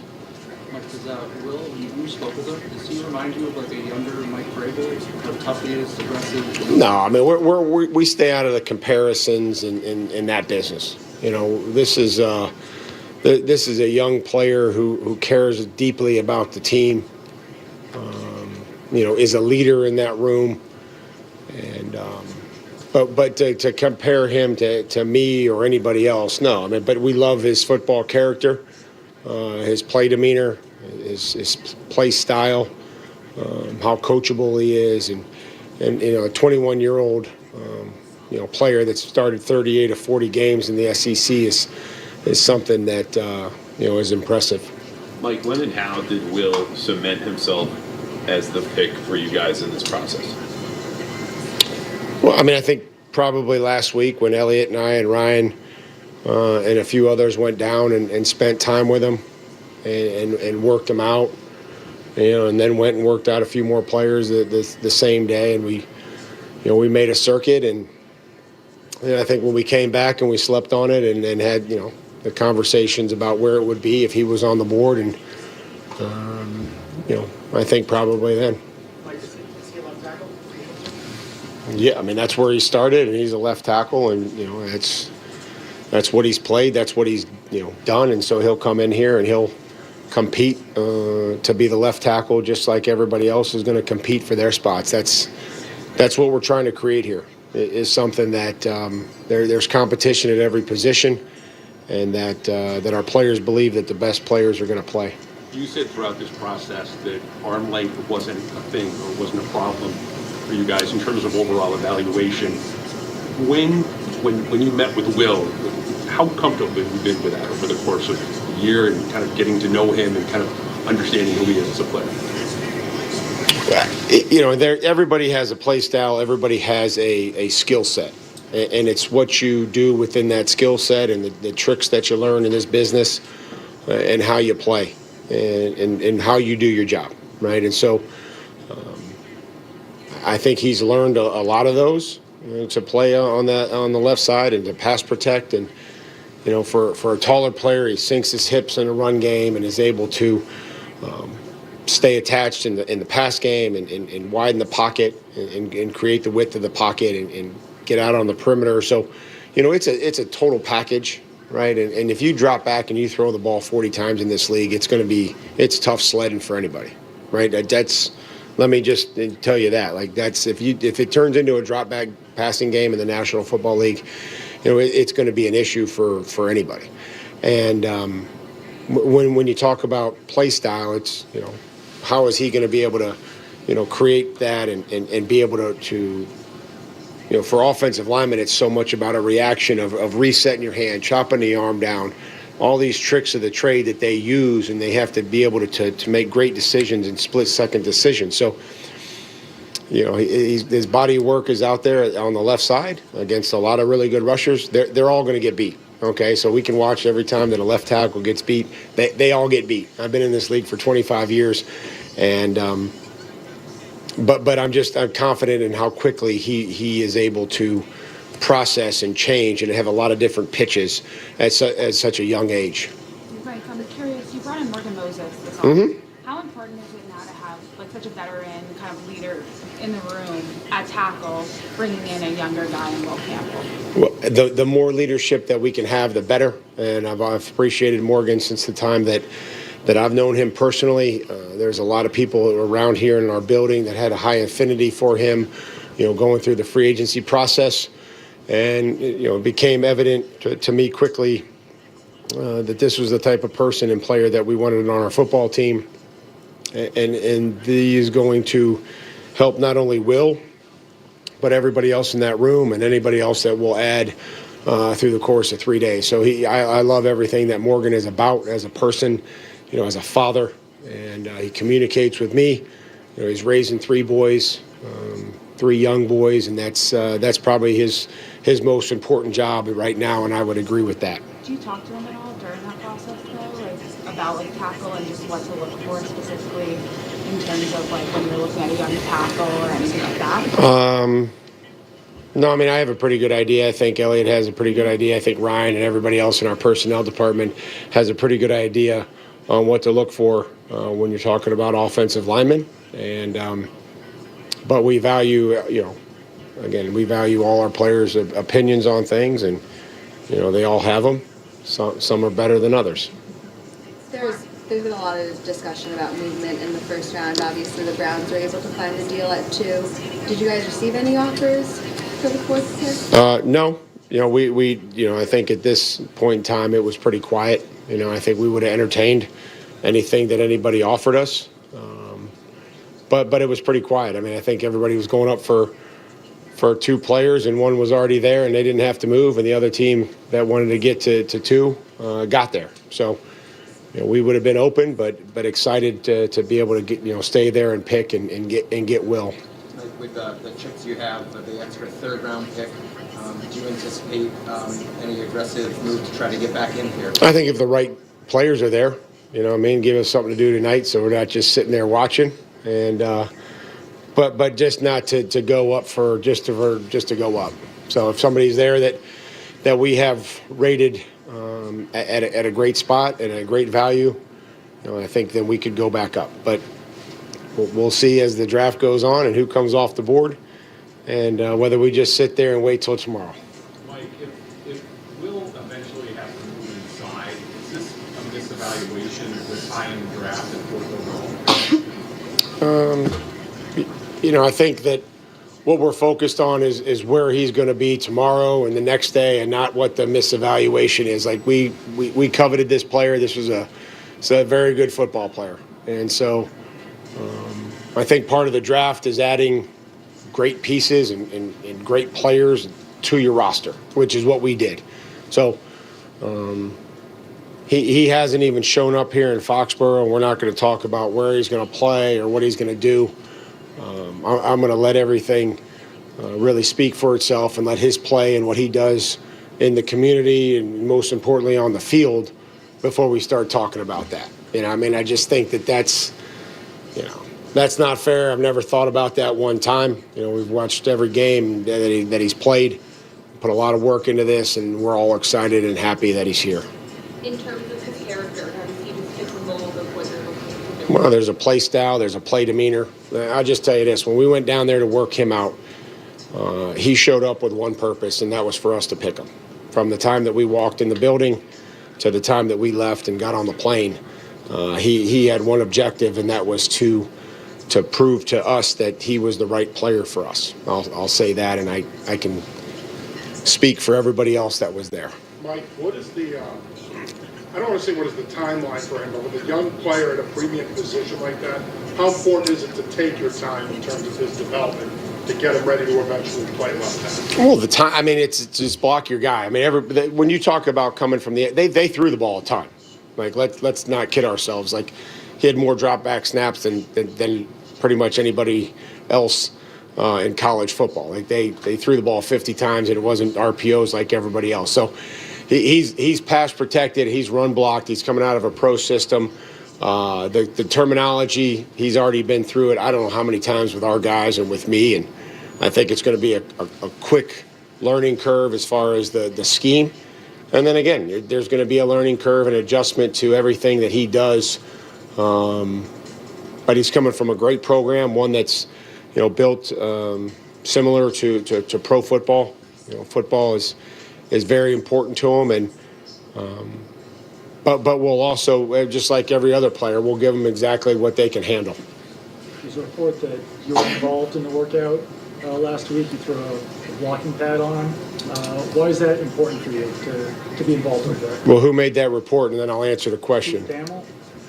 Okay, well, Pete's Mr. College Football.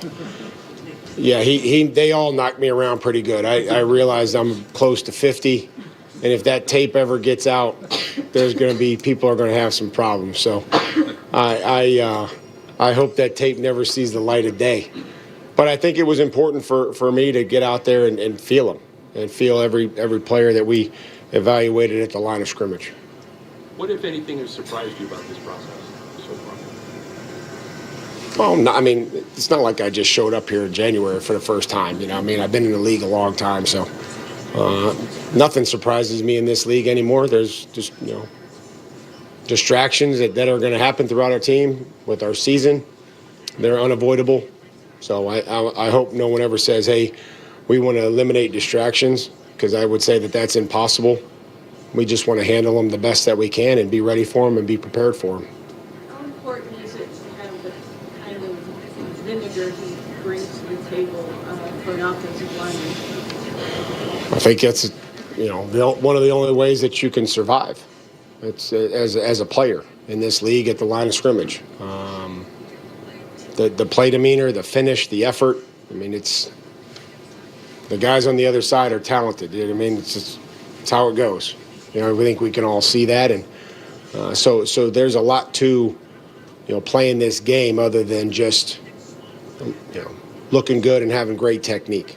And so we valued that, and we're going to continue to value that. The ability to finish and to grind through when it gets tough is something that we're going to be excited about, and we're going to give him every opportunity to develop and push him as fast as he'll let us go.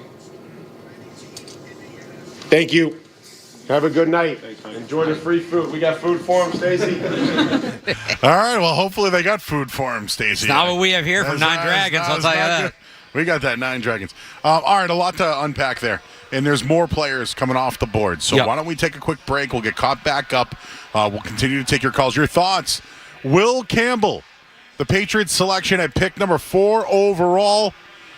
From LSU will be the left tackle for the New England Patriots. We'll have more on that. Alex Barth is here.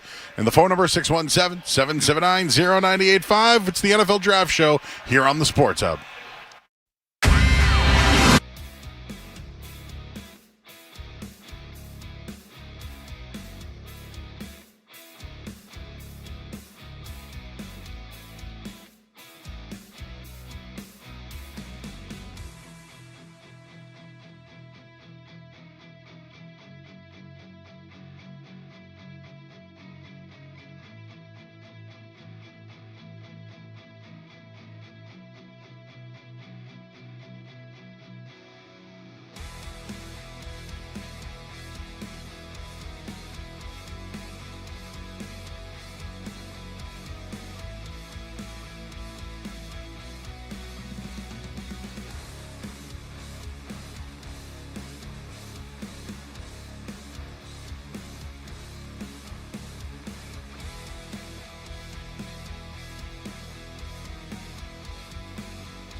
and now to play for one in New England, I guess I'm lucky, but I'm just super excited and thankful to wear that logo on the side of my helmet and across the front of my chest. It's a complete honor, and I'm just excited.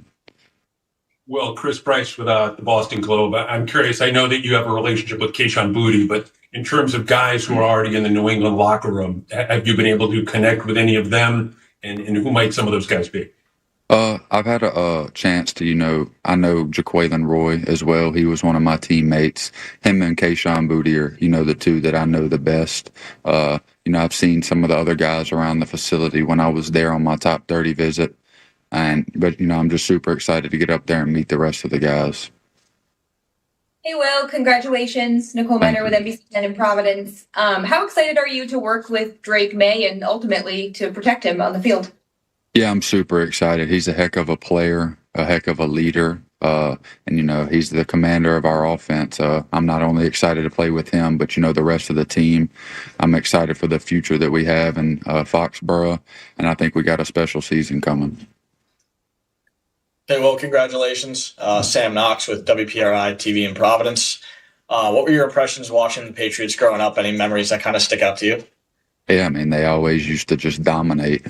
Every time that I turned the TV on and the Patriots were playing, they were dominating whoever it was. Tom Brady, Danny Amendola, Julian Edelman, Gronk, all those guys just dominating throughout the years that I was growing up. So that's all I remember is them just winning.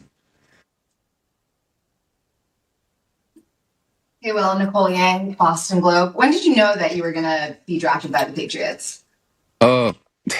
This is where I've wanted to be since the start. Elliot Wolf came to my practice whenever I was probably about week 5 of the season, and I told him this is where I wanted to be. We've had great connections. I know it's about the player, but I'm process. appreciating listening to these parents. Growing up, that's awesome. Yeah. It's an interesting thing because a lot. All right. Well. He said he always wanted to be here. Yeah. It's the. All right. Let's go back to. So you were saying that Elliot came to one of your practices in week 5, and you told him you wanted to be in New England. Yeah, I told him and our area scout Alex Brooks that I wanted to be a Patriot. And that happened in the middle of the season. I've had great interactions with, everybody throughout the process. A lot of them, private workouts, 30 visits, just being up there, getting to meet everybody. And, it's just where I wanted to be. And, I'm just super excited to get there.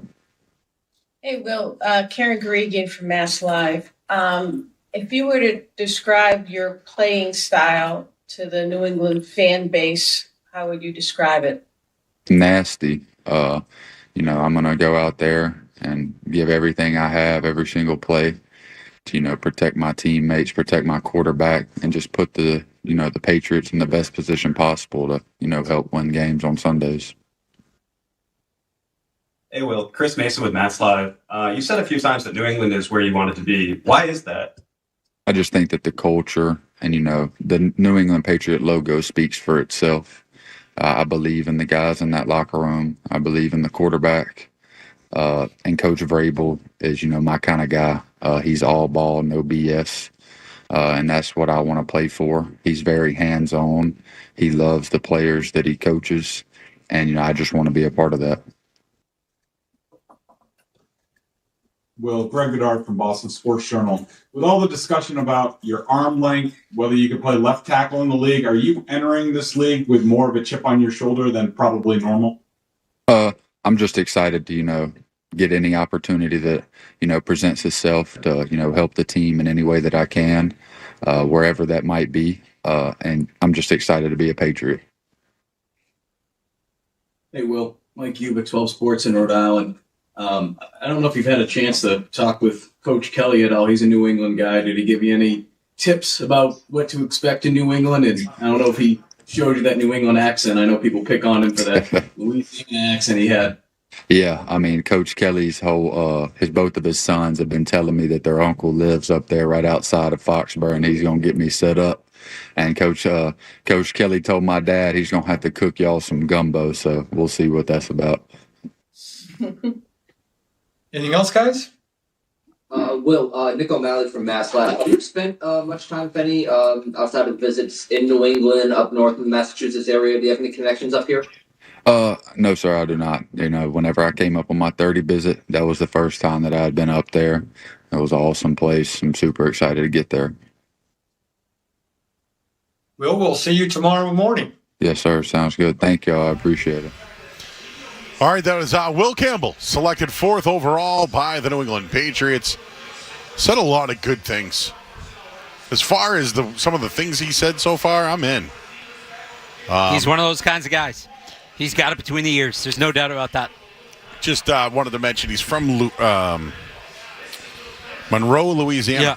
You know who else is from there? There's a decent history of professional athletes from there, yeah. Bill Russell.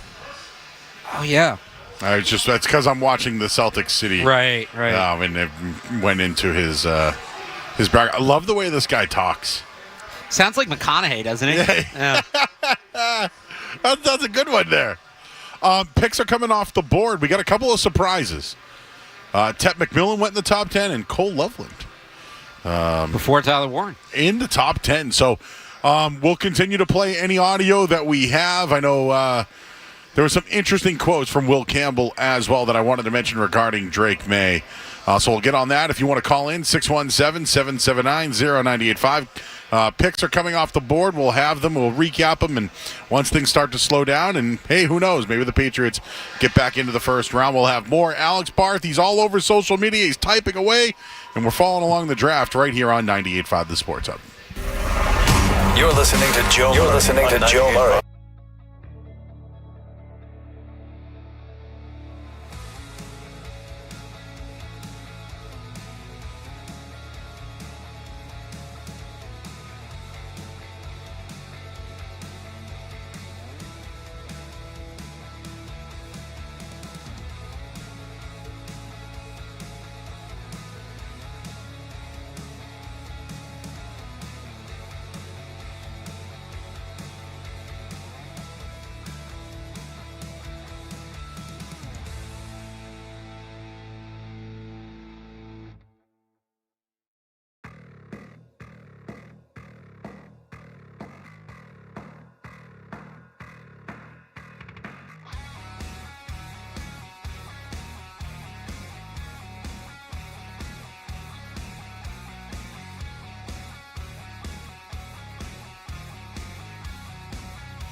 left guard and stay there. We'll see what happens at center. I think Garrett Bradbury is an upgrade over Ben Brown. I whether David Andrews would have been better, I think you can make an argument, but Garrett Bradbury should be better than the players they had for the majority of last year. It was just that left side, and now they've got their left tackle in place, and we'll see what they do at left guard, whether it's that group they have there now to compete between Layden Robinson, Sidney So, and Cole Strange, or if they add somebody to that group here in the next 48, 72 hours. But it was such a glaring hole, Joe. It was such a glaring hole. I know people worry about drafting for need. This was a place where they had to do it.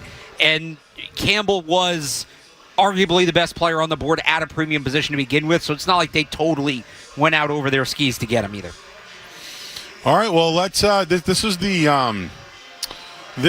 interview that he had at the podium after being drafted. So let's hear from Will Campbell coming off the podium. You are Mr. Louisiana, but you just got a love letter from the New England Patriots. You haven't stopped smiling since you heard your name. What's behind that smile? Man, just all the hard work.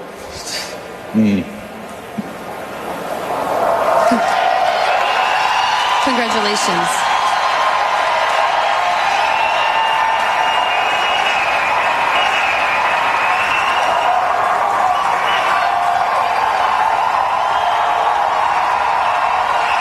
I've worked my entire life to be up here, to be able to get my name called by a franchise like New England. It means everything to me. We can feel that. We absolutely can feel that, Will. You are brought to New England to protect Drake May. What kind of tone are you going to set on this offensive line? I'm going to fight and die to protect them with everything I've got. Congratulations, Will. That was something right there. I'm going to fight. What did he say? I'm going to fight and die? Fight to protect Drake May? That's what this pick is all about. And Joe, you've alluded a couple times to me typing away here as we're going. This is what I'll give. Oh, I just closed it by accident. But I'll give you a little spoil alert to kind of what my reaction column will be on 98.5thesportshub.com. I'm hoping to get it finished during these breaks, mainly because if they trade back up, I'll have to rewrite it, but we'll see. But my headline, in drafting Will Campbell, the Patriots are keeping the best interests of their best asset in mind. Might need to shorten that headline a little bit. But the point being, this pick's all about Drake May. Let's not lose sight of that. It's so easy during the pre-draft process to narrow in, and it's player A versus player B, and everybody gets very territorial and very combative because, well, this guy has this metric, or look at these two plays on tape versus this guy has, this stat and this, and you got to zoom out and look at the bigger picture. And yes, any first-round pick you are hoping is transformative for a franchise, especially in the top 10. But within that, outside of maybe the quarterback position being its own thing, whether that you're drafting a lineman, a receiver, a running back, a corner, a pass rusher, whatever, these guys are a piece you're putting in a larger puzzle. And when you zoom out and look at the Patriots puzzle, they were missing a massive piece. And the hope is, we'll see if he can get there, but the hope is Will Campbell fills that piece. Tyler Booker just went 12th to the Cowboys as a guard. They're pumped. He's a heck of a player, man. Alabama, right? I didn't know if a guard would go that high. Yeah, but he's a great player. That was the guy I was hoping, does he fall in the late 20s? They move back up, plug him into that left guard spot. Now you're really cooking on the offensive line. But wow. Zach Martin retired, and they get him. So yeah. So there's a good move. Man, hearing that, though, that excites me. This guy's a football player. Worked hard. You can clearly hear it in his voice. He's happy about it. And, well, that's the guy that's going to protect Drake May on his blind side. So we're hoping to hear from more people. We're just I'm kind gonna of fight and die. I love that. I'm going to fight and die. Wait, what did he say after that? Play that whole thing, guys. I'm going to fight and die to protect them with everything I've got. I'm going to fight and die to protect him with everything I've got. It's not a bad comment. No, it's not bad at all. All right, so I know some people want to call in at 617-779-0985. We'll see what else is happening over at Gillette. I know that they're trying to get some interviews there. Mike Vrabel spoke earlier. There's some good stuff on that one when it came to him Vrabel doing a one-on-one with Will Campbell. We'll get back into that. We'll get to the headlines here. We'll get you caught up in everything happening at the draft. Alex Barth here. I'm Joe Murray. You're listening to 98.5 The Sports Hub. Sports Hub headlines presented by Celsius.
98.5 The Sports Hub.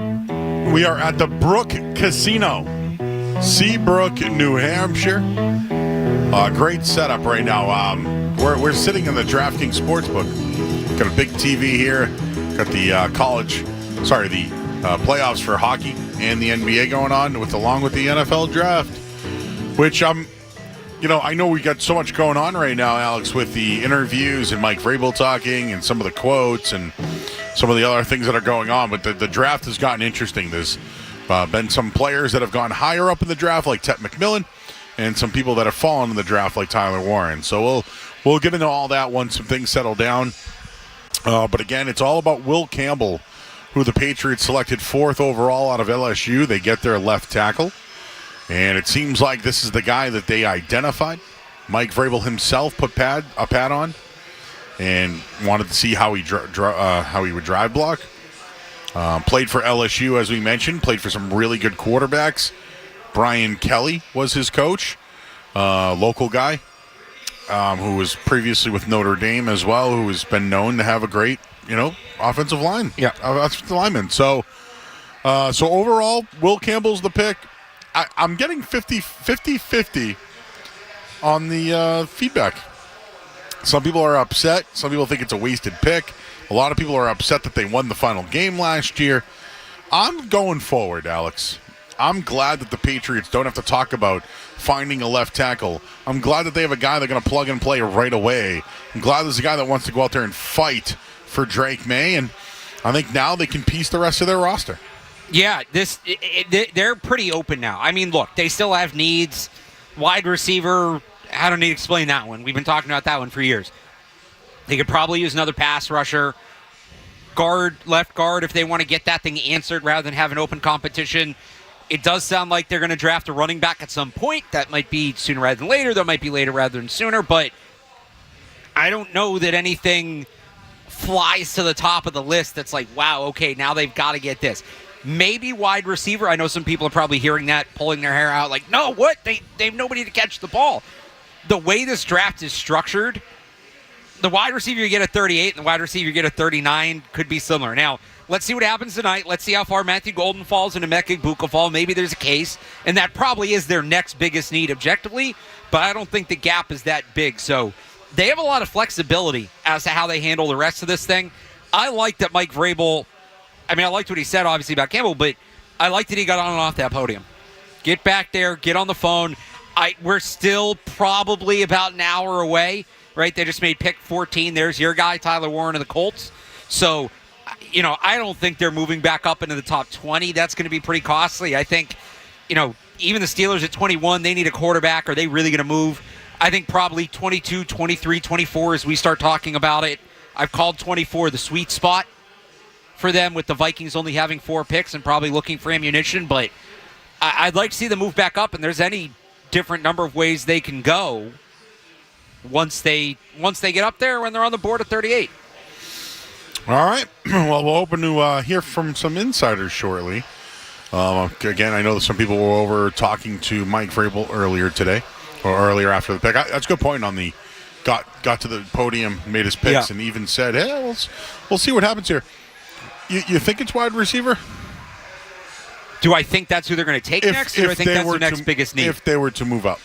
All right, how about both? Both. So, I think wide receiver is their next biggest need. If they were to move up, I could see it being a wide receiver or pass rusher. I think there's, they obviously need a wide receiver. That's something they've talked about. It's obviously something they want, but I think they want another pass rusher. Mike Vrabel's a defensive guy. At a certain point, there's going to be some bias there.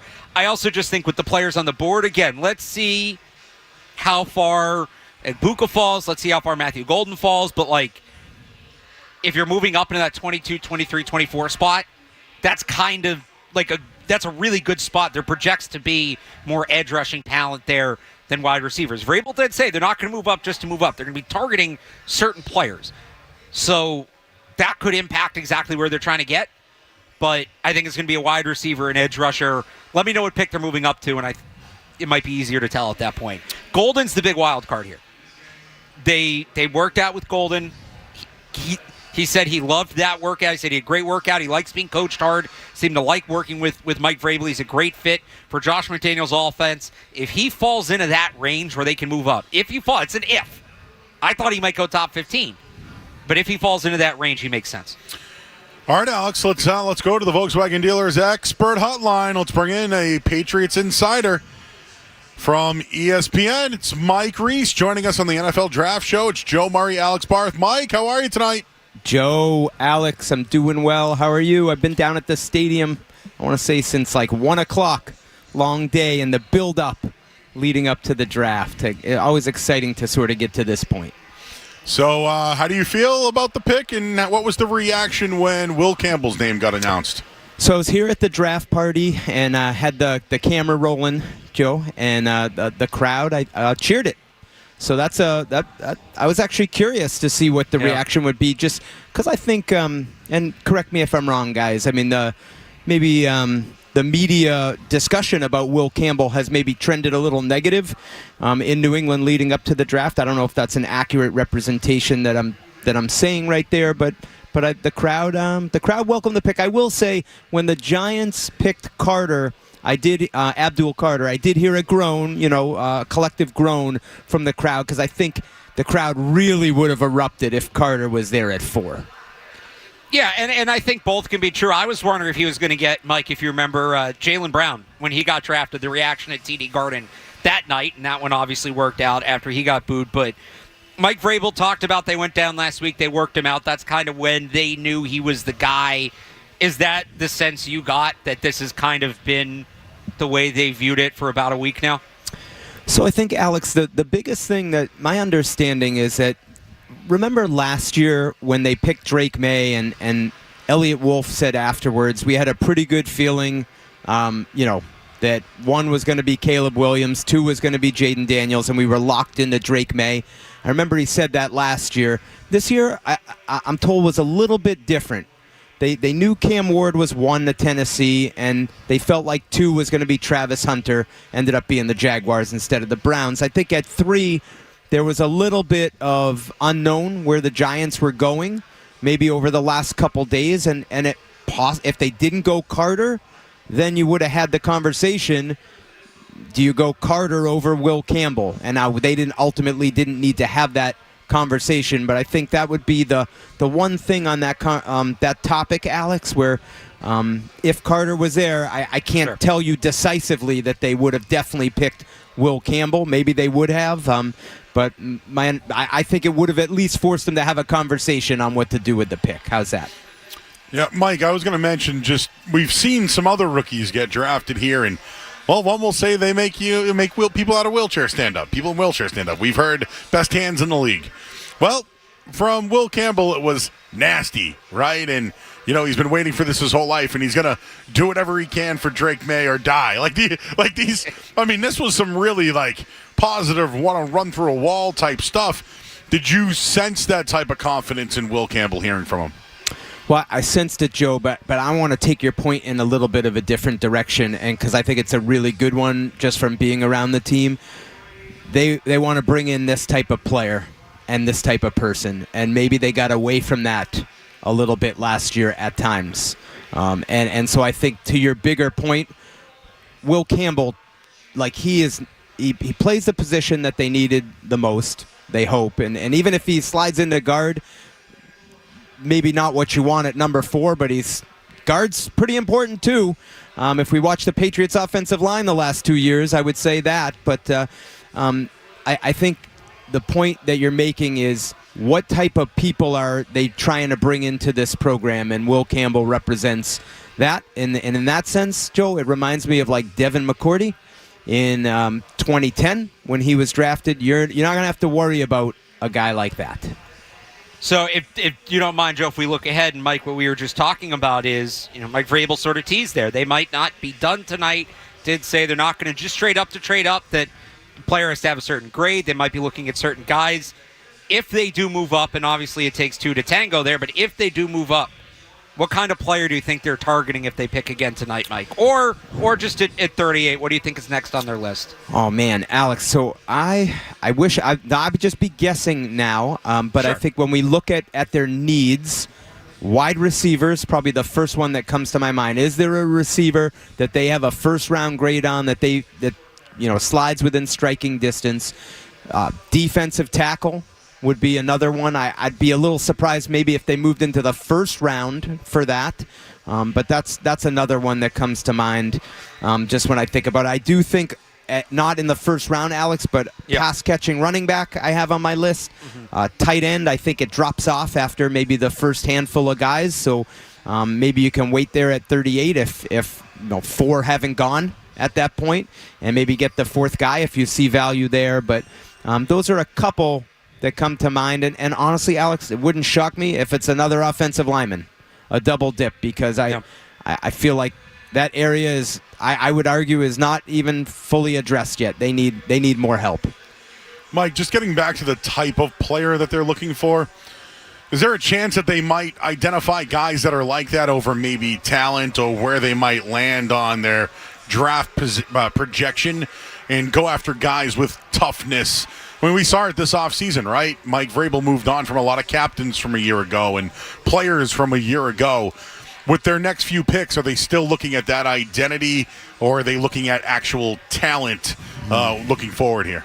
Oh, man, Joe, I think it's hard to do it without the talent. That's sort of the balance, right? And I was actually talking with some fans that were waiting to get into the draft party here. They had like 2,000 fans up in the club here, a good atmosphere, good energy. We were talking about Corey Dillon in 2004 and Randy Moss in 2007. Sometimes you got to take on some guys with a little bit of an edge or who maybe have a reputation that isn't, call it, the cleanest. Those two guys, maybe that was unfair at times. There were some different circumstances as to their situations. But so I think it's a balance, Joe, because I think if you try to get 53 Boy Scouts, you're probably going to be 0-17, right? Like, you got to be able to play the game. Mike, just looking at it, the way the rest of this first round has gone, and maybe, looks like some wide receivers are falling. Tyler Warren goes late compared to what was expected. Do you think that, and Vrabel had said they would have taken the call if it was there, how much interest do you think there was in that 4th pick for the Patriots, or once Carter and Hunter had gone, again, with not much movement happening around the league, do you think that there was not much there to materialize? So Alex, I think my understanding is that as of yesterday, they received modest interest. Teams call, and the way it works is, hey, if the guy we covet is there, right, you can expect to hear from us when you're on the clock. So I think what Vrabel said is probably the truth. Travis Hunter goes at 2.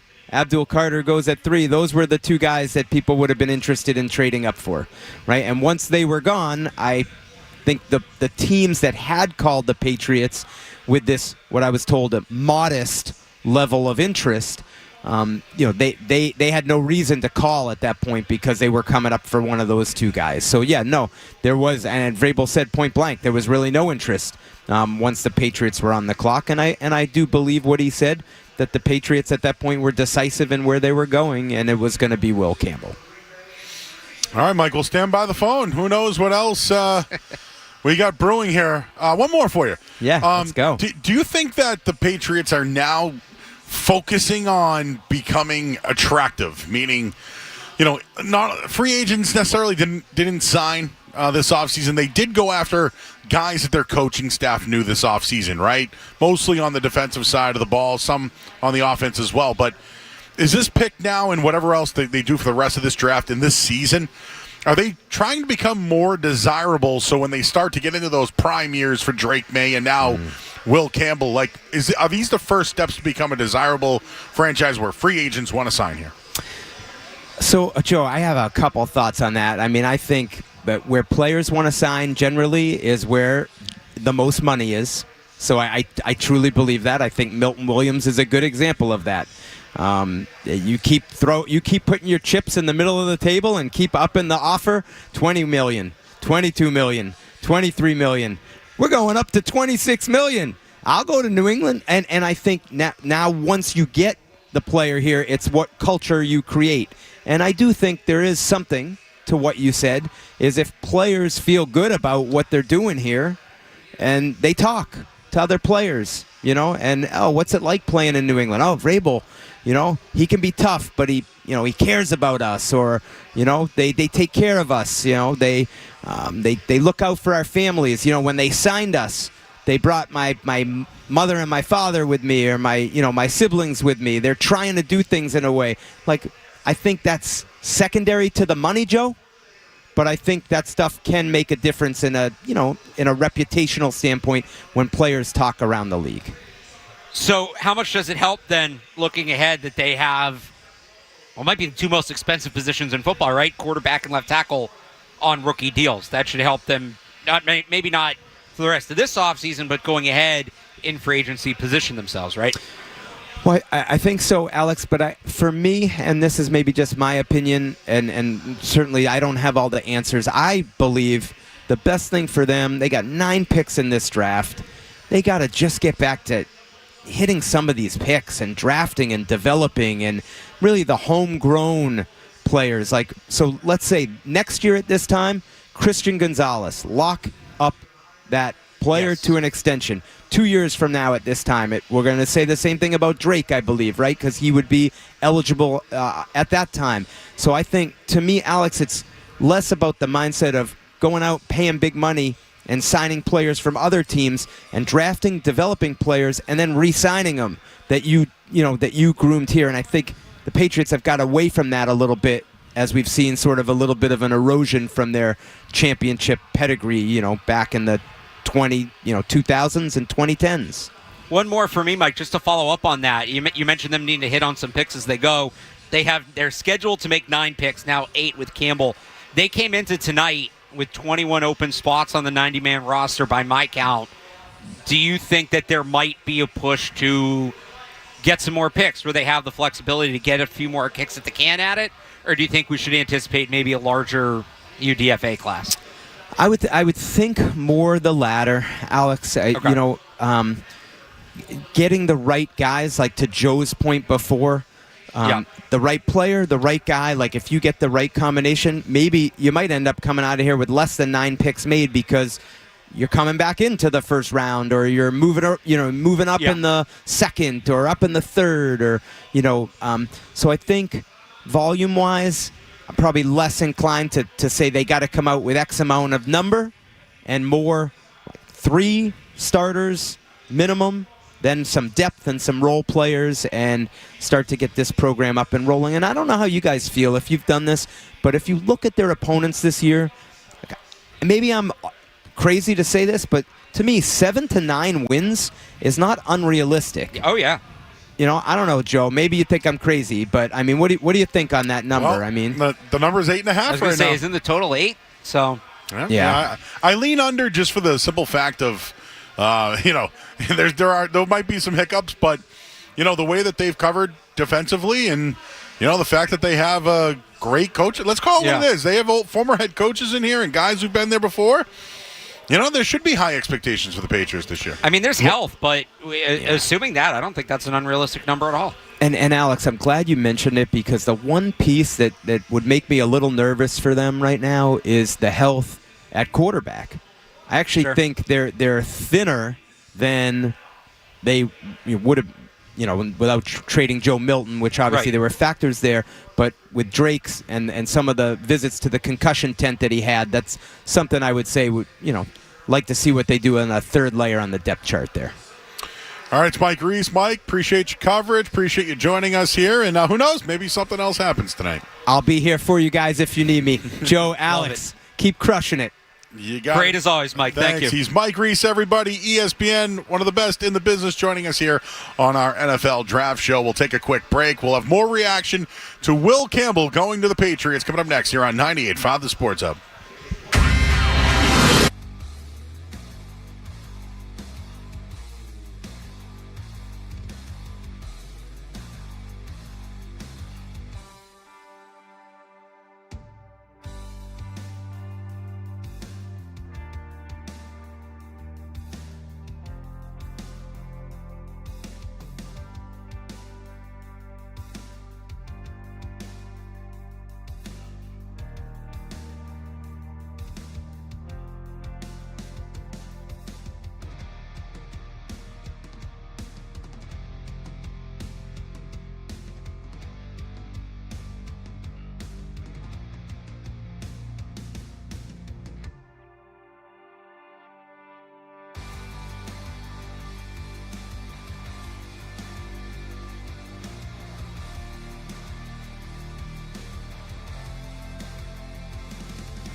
D6 to the Raiders. Amon Menbu goes to the Jets at 7. Tet McMillan to the Panthers at 8. Kelvin Banks, 9 to the Saints. Colston Loveland to the Bears at 10. Michael Williams to the 49ers at 11. Tyler Booker, he goes to the Cowboys at 12. Kenneth Grant from Michigan goes 13 to the Dolphins. Tyler Warren off the board at 14. And then Jalen Walker, Tyler Warren to the Colts. Jalen Walker to the Falcons. Walter Nolan to the Cardinals, and Shamir Stewart, defensive end, goes to the Bengals. Seahawks are on the board. Headlines, they are brought to you by Awaken 180 Weight Loss. Give yourself a goal of losing 40 pounds by the 4th. It's doable. It's easy.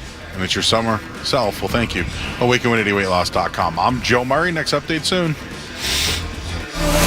This afternoon, they were wide-eyed college kids. Tonight, they're wide-eyed NFL players. It's round 1 of the 2025 NFL Draft. And we're live with Joe Murray and Alex Barth at the Brook Casino on the Sports Hub.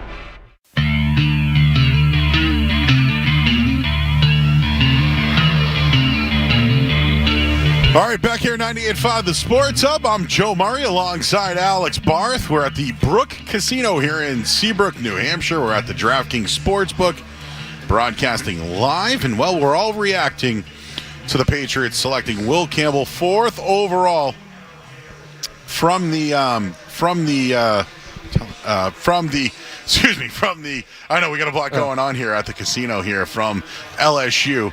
But let's go to the Volkswagen Dealers Expert Hotline right now. We'll welcome in Mike Giardi of the Boston Sports Journal. Mike, thanks for joining us here on the NFL Draft Show. I know there's a lot going on tonight. What were your initial thoughts on the Patriots selecting Will Campbell 4th overall? I mean, I think it was predictable, right? I think we've been talking about this as an inevitability for at least the last month and maybe the last 2. You were hoping that someone might come up. There might be someone that intrigues someone enough to make a phone call and maybe move the Patriots off their spot and back a little bit in the first round. But as Mike Vrabel said, that they didn't really get those calls. No one, I know there were some exploratory calls before, but nobody really stepped up and made anything happen here. So they take the guy that fills a need for him, and hopefully that need is at left tackle and not left guard. That's my concern about it, but that's where they are right now. So, Mike, I know you're somebody who's worried about that. You were looking at maybe Armand Membu to make the move over. What was your reaction to Mike Vrabel pretty definitively saying, no, he's going to compete for our starting left tackle job? I thought that was a really good question by the reporter. I think that was Mike Giardi. Yeah, no. So, no, I mean, look, that's obvious. They're going to bring him in, and that's what they're going to do. That's where he played in college. That's what he knows. You bring him in here, you'll see if it works. And hopefully it does, and then that's a big hit. And if it doesn't, and you have to move him inside, I think that's what everybody says. Oh, well, just move him inside, and he'll be solid there. I don't know. He's never played guard before. I think he's got the skill to do it, but we'll have to see about that. But, I mean, that's the obvious thing. You're not going to come in and be right away being like, nah, he's a guard. They feel comfortable with it, and we'll see what it looks like in training camp. We saw 3 tackles go off the board here in the first round. 3 tackles we got with the Seahawks taking Gray Zabel, 2 guards, too, in the top 20. So, can we be critical here, Mike? What's there to be worried about? I mean, when I think of 4th overall picks, I think of Trent Williams. I think of Lane Johnson. Can Will Campbell be one of those guys?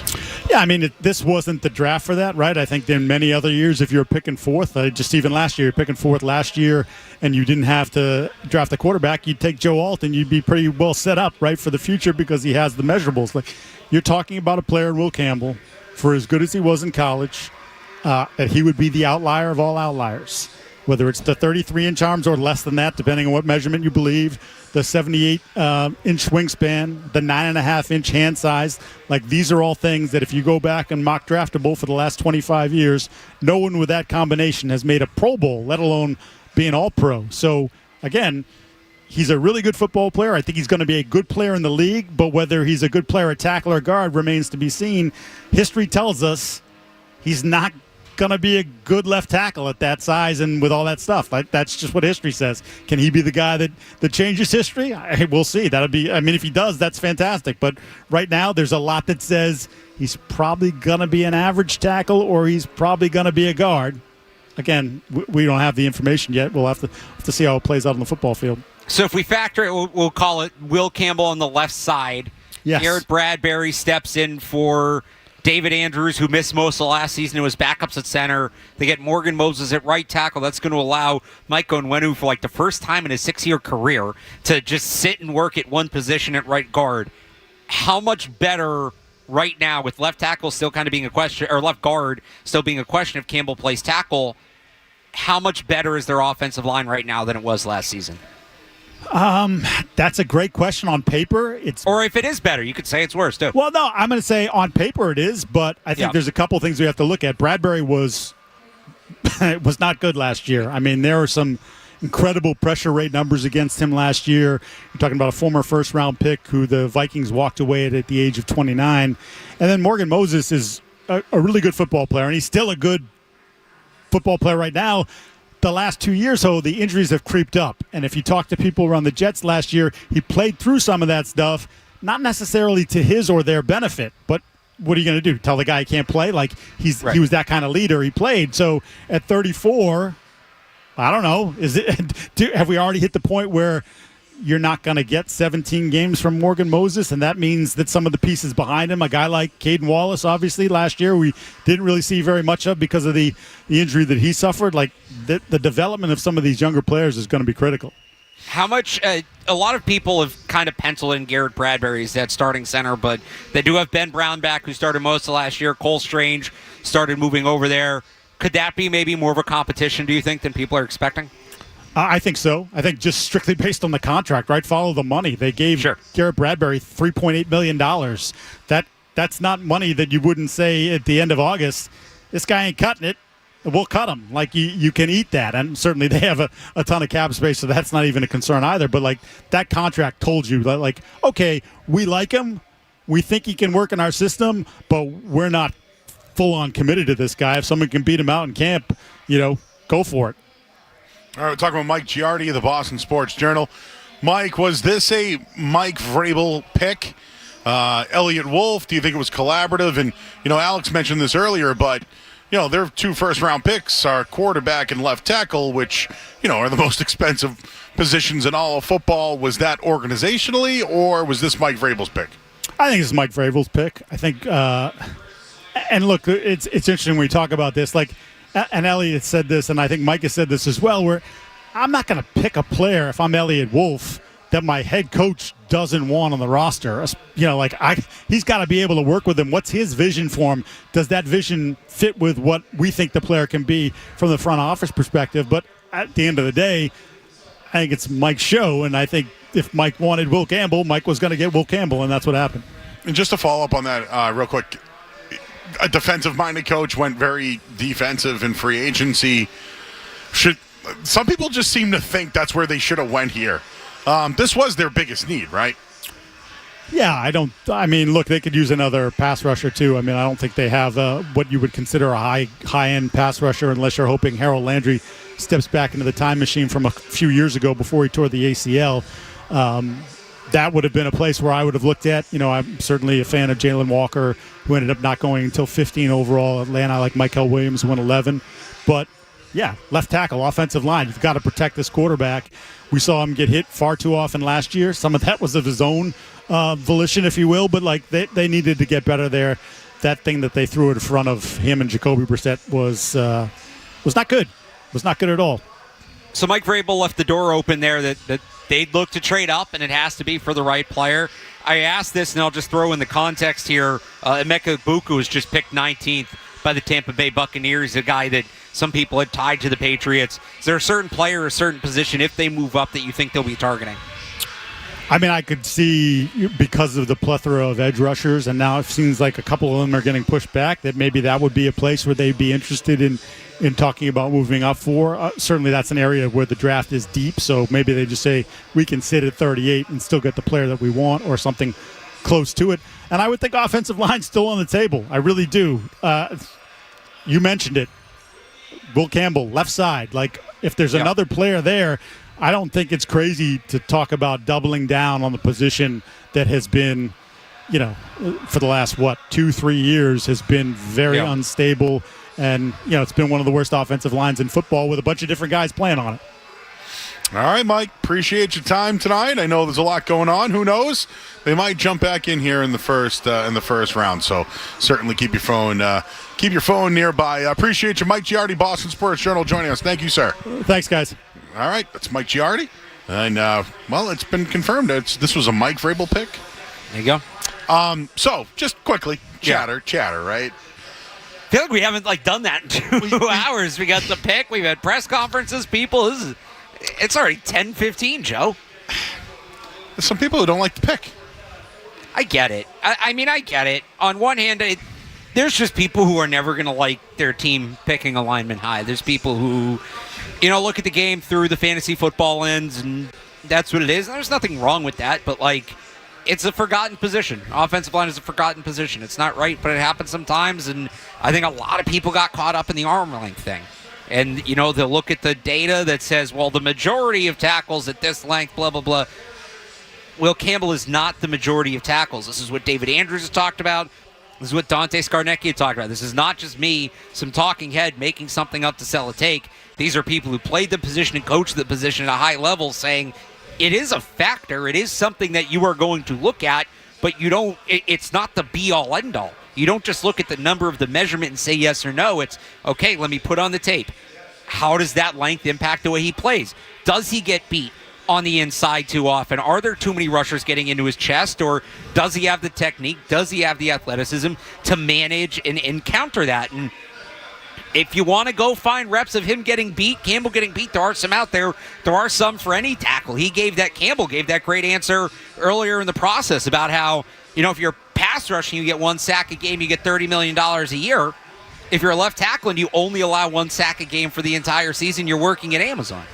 So, I mean, that's out there, but, he's not going to be the greatest left tackle of all time, but he can play. He's a guy that can play, and he's proven he can play against the most elite competition that he could face at that level at the SEC. We'll see how that translates to the NFL, but to just immediately write off he's a guard, there is a lot when you look at what he's done, what he did over the last 3 years, to suggest that he can play tackle at the NFL at his length. It's not unheard of. It's rare, but it's not unheard of. Rashawn Slater, the same arm length measurement, was an all-pro for the Los Angeles Chargers. Penei Sewell, yes, he's playing on the right side, 33 1/4. He's not just good, he's a top 3 tackle, and that might be underselling it in the league. I don't know that Campbell is quite the prospect that Penei Sewell was, but there is a lot to like when you just watch him play the game, and when you don't look at the measurements and you just put it on and say, okay, here he is against Shamar Stewart, who just went in the first round. Here he is against, name a defensive end from South Carolina. They're all awesome. He wins as much as you would want a starting left tackle in the NFL to win. That doesn't mean it's 100%, but it's significantly more often than not, and that's what you're looking for. Well, one guy who doesn't like it is Mike Felger. People have been sending this to me all night long. But I guess him and Phil Perry had a nice little debate. So sounds like Felger doesn't like the move. I'm on with them tomorrow, 2 to 6, so that should be interesting. Oh, I can't wait. I can't wait. Yeah. As this draft has gone along, do you have any regrets, by the way? About just anything? I got a question. Hey, Skaz. Skaz, how what's we up? doing, gentlemen? Hey. I know you've been very busy tonight.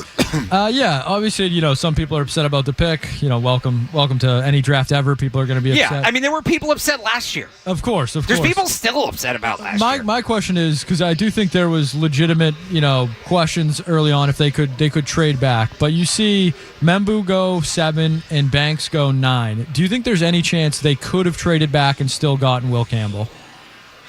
I think Cleveland might have wanted him. I think Cleveland might have wanted him at 5. Even though the Jets needed a right tackle, they're the Jets. You can't guarantee they're going to do the right thing. I think the Jets might have taken him at 7. If the Cleveland didn't make the trades, guys, maybe. Maybe, yeah. And the question isn't so much, and we don't know how they had them graded, but, could you have gotten one of Campbell, Membu, and Banks? And Well, Membu doesn't help. Well, there's some people who thought he could make the move over. I didn't like that. That worried me. I don't want that either. We talked about this earlier. That's as much of an outlier as the arm length, but that one worried me more because at least I've seen Will Campbell play left tackle. with my own eyes. I haven't seen Armand Membou do it. No. Played right tackle at a high level, but that's right tackle. It's a very different position. Now, if they had the number 1 overall pick, right, then now you're talking about trading down. I see some people upset about that, or upset that they didn't get Abdul Carter or Travis Hunter. Like, you can absolutely be upset about that. I get that. But that's a different conversation than they made the wrong pick. You can have that take and still acknowledge that they made the best of the situation. But the situation could have been better if they didn't beat the Bills. Like, both of those things can be true. All right. Well, the picks are still coming. They're kind of coming pretty fast, too. So thank you for everybody joining us. Skaz and all the guys doing a great job back there. Jake Seymour, Trent, and Jim Lau. Thanks for helping us out with the guests. We had Mike Reese on ESPN and Mike Giardi just now from the Boston Sports Journal. We'll continue here in the first round. The Broncos are on the clock. We'll see what they do, and we'll keep having reaction to the Patriots' selection of Will Campbell tonight. I'm Joe Murray. Alex Barth is here. You're listening to 98.5 The Sports Hub.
Here on 98.5, the Sports Hub, it's the NFL Draft Show. We're 10:20, just after 10:20 here. We're at the Brook Casino. Sup, everybody? I just walked through the game room. So where we're sitting right now, we're in like the little glass area where they do a lot of like their events, maybe like a DJ booth, I would say. But when I was on the floor, the sports book looks really great. Yeah, we're at like this weird angle. No, when I walked down here for the first time, it's like, it's funny, at least the way I came in. I don't know if there's multiple ways to come in. It's like you kind of round a corner. It just looks like, it really opens up. I'm like, oh, is this, look bigger on the outside. I come around a corner. Whoa! Like the whole screen. It's a 150-foot screen. Is that what it is? With multiple different screens in it. There's got to be at least, 20, 25 events up there? Yep. So Shedeur Sanders did not get selected by the Steelers. See everybody here? You hear the reaction? Yeah. So there's people here who are betting on this thing, man. I told you, I hit Ashton Genty earlier. Shedeur Sanders was at least 1 point. At this point, we've done a lot of Will Campbell, but is this guy going in the first round, and will there be another quarterback in the first round? I do think there's going to be another quarterback. The Browns moved back, so they have the ammunition to move up and get a quarterback, right? That's kind of easy. We've heard that the Saints have been sniffing around these quarterbacks a lot, the Giants as well. I don't know that I don't think a team that's currently on the board takes quarterback in the first round. I'll say that. I don't think we're going to see one picked without a trade, but I wouldn't be surprised if we see a trade. Speaking of which, I think at this point, 22 or 10 picks to go here tonight. Chargers are on the clock at 22. I think we're entering this a little early. Again, I see 24 is the sweet spot, but I think we're entering the range where the Patriots would realistically trade back up. All right, we didn't mention this, but Colston Loveland goes 10 to the Bears over Tyler Warren. By the way, the worst pick of the night for me is Kenneth Grant from Michigan to the Dolphins. I don't know what they're thinking there. Maybe I'm wrong on that one, but I didn't have him as a top 15 pick, Alex. Who was that, sorry? Kenneth Grant from Michigan. So I think he's one of the most underrated players in this draft. Really? Well, they must too then. He's a big part of the reason Mason Graham went fifth. This guy's 6'4", 330 pounds, and he can play on all three downs. Well, that happened with Richard Seymour when he was at Georgia, and I can't remember the other. They had a big boy. Yeah, I don't remember. But, this time I think the big boy is really propping him up. Look, is he the best athlete ever at the defensive tackle position? No. Is he a great athlete for a guy that weighs 330 pounds? Absolutely. And he has a chance to be a real game wrecker. You can line him up on the nose. You can kind of shade him off a little bit. Some shades, it's not a perfect comp. Some shades of Chris Jones there a little bit. I thought the whole time that he was being projected too low. I really didn't think Miami was going to take a defensive tackle. They usually are speed. I thought that might be a Matthew Golden spot. If they were going to go trenches, I thought offensive line, because I think Isaiah Wynn is their best offensive lineman right now after Teron Armstead retired. But he's a good player.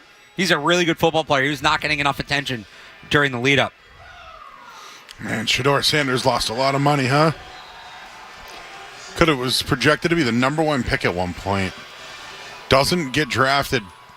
According to Darren Ravel, after not being taken 21, Shedeur Sanders now lost $30 million versus being taken number one overall. Jeez. It's a lot of dough being left on the table. I didn't even see this, but Dan is on the line from Jamaica Plain. What's up, Dan? Hey, gentlemen, going on. Hey, Joe, I got to disagree with you. You said that Grant pick was the worst pick of the day. I think you're wrong. I mean, we're overlooking maybe one of the greatest drafting eras ever, and maybe Barth can comment with all his knowledge. But how you weren't picked first earlier today is ridiculous. You should have been the number one overall pick, period, not number one second-day pick. But to see you go later, is there any reports of you in a gas mask or something? Very funny. Me in a gas mask. I think he's making a Laramie Tunsil joke. I know. I did go to the consumption lounge in Vegas while I was there. Ah, there you go. So, but they did not have any masks. What was the point of that? How long was he on hold for? I don't know. I think somebody somewhere got a laugh out of it. I would probably still be eligible for I got eligibility left. You have eligibility? Yeah, there you go. Yeah. Just apply. That's all you got to do. mean, I can't run anymore. There is long snappers, right? I can still snap. Yeah. I mean, I don't know if I can do the speed of 45 miles per hour, but I can get it back there if we had to. A couple other things I wanted to mention, just with players coming on. What was that all about? Anyways, Emeka Egbuka to Tampa Bay. So they now have McMillan, Godwin, Mike Evans, and Egbuka. That's an awesome setup. Baker Mayfield's one of the big winners of the night.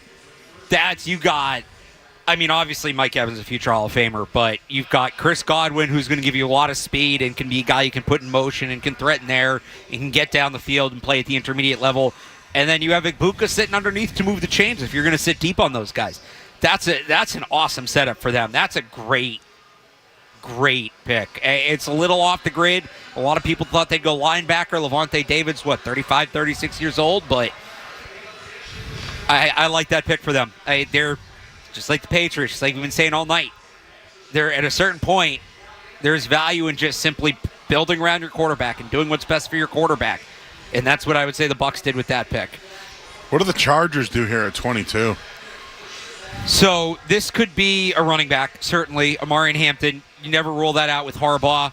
It's funny. I thought there's a good chance this could be a Michigan player, but it was Kenneth Grant and it was Colson Loveland. Those are the two you were looking at. Both of those guys went higher than expected. They do need a tight end, so do they reach maybe on Mason Taylor? That's something I've kind of been wondering, throwing out there. Could also be an edge rusher, right? They lost Bosa. They cut Bosa this offseason to fix the cap. They go a number of different ways here. Could be a wide receiver. Yeah, I'm curious because they're loaded on their line. Maybe it's defense. They let Joey Bosa go. Yeah. There's some pass rushers coming off. Trying to think who the top pass rusher is. This could be Mike Green. Wouldn't be a bad fit here. You got to clear the off-the-field stuff, obviously, but would be a fit for the way they play defense. I thought this was a great spot for Loveland, but obviously that's irrelevant. That's the way these things go. One pick can change the way you look at everything. So, all right. Well, we'll see how the rest of this draft comes out. I mean, I think there's if there were. There is one more Michigan guy. Wow, Will Johnson has fallen that's to 22. Right. I can't believe that. That he was supposed to be a top 10 pick. That another guy lost a lot of money. Now he got hurt, so there's nothing you can do about that. Just real quick before we go to break. Yeah. Look at the teams on the board. I know they were all good, and this is why they draft here, but you got the Eagles and Chiefs at the end of the draft. Yeah, one of those picks is going to be. Those picks will both be lined. They'll be elite, though. You know what I mean? They'll be. The Chiefs, they have to take the best tackle available. They have. They don't have a choice. Yeah. They're kind of like the Patriots, right? Whether that's, I guess that's still Josh Simmons right now or Josh Connolly, depending on the medicals. They'll take one of those two guys, and that's fine. The Patriots, now if you're a Patriots fan, you want all the tackles to go because you don't need one. Push those wide receivers down, push those pass rushers down, push everybody down. Tackles and quarterbacks. That's what you're rooting for if you're a Patriots fan here down the stretch. Tackles and quarterbacks. All right, Alex. And I guess corners because they don't need a boundary corner. All right, well, we'll hit the headline here. More. We're live from the Brook Casino. It's busy. People were upset Shedeur Sanders hasn't been drafted yet. Maybe someone's calling. Maybe the Giants are like, all right, we'll get back into the first round. So let's take a quick break. Hit the headline. I'm Joe Murray, 98.5 The Sports Hub.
All right, back here 98.5 The Sports Up.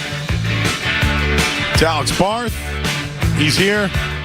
This is something, guys. Listen, just think about it. I'm at a casino with 3 layers of trays of food next to us from Nine Dragons. Shout out. Tyler's to my left, but we're boxed in. Tyler and I can't move. You can.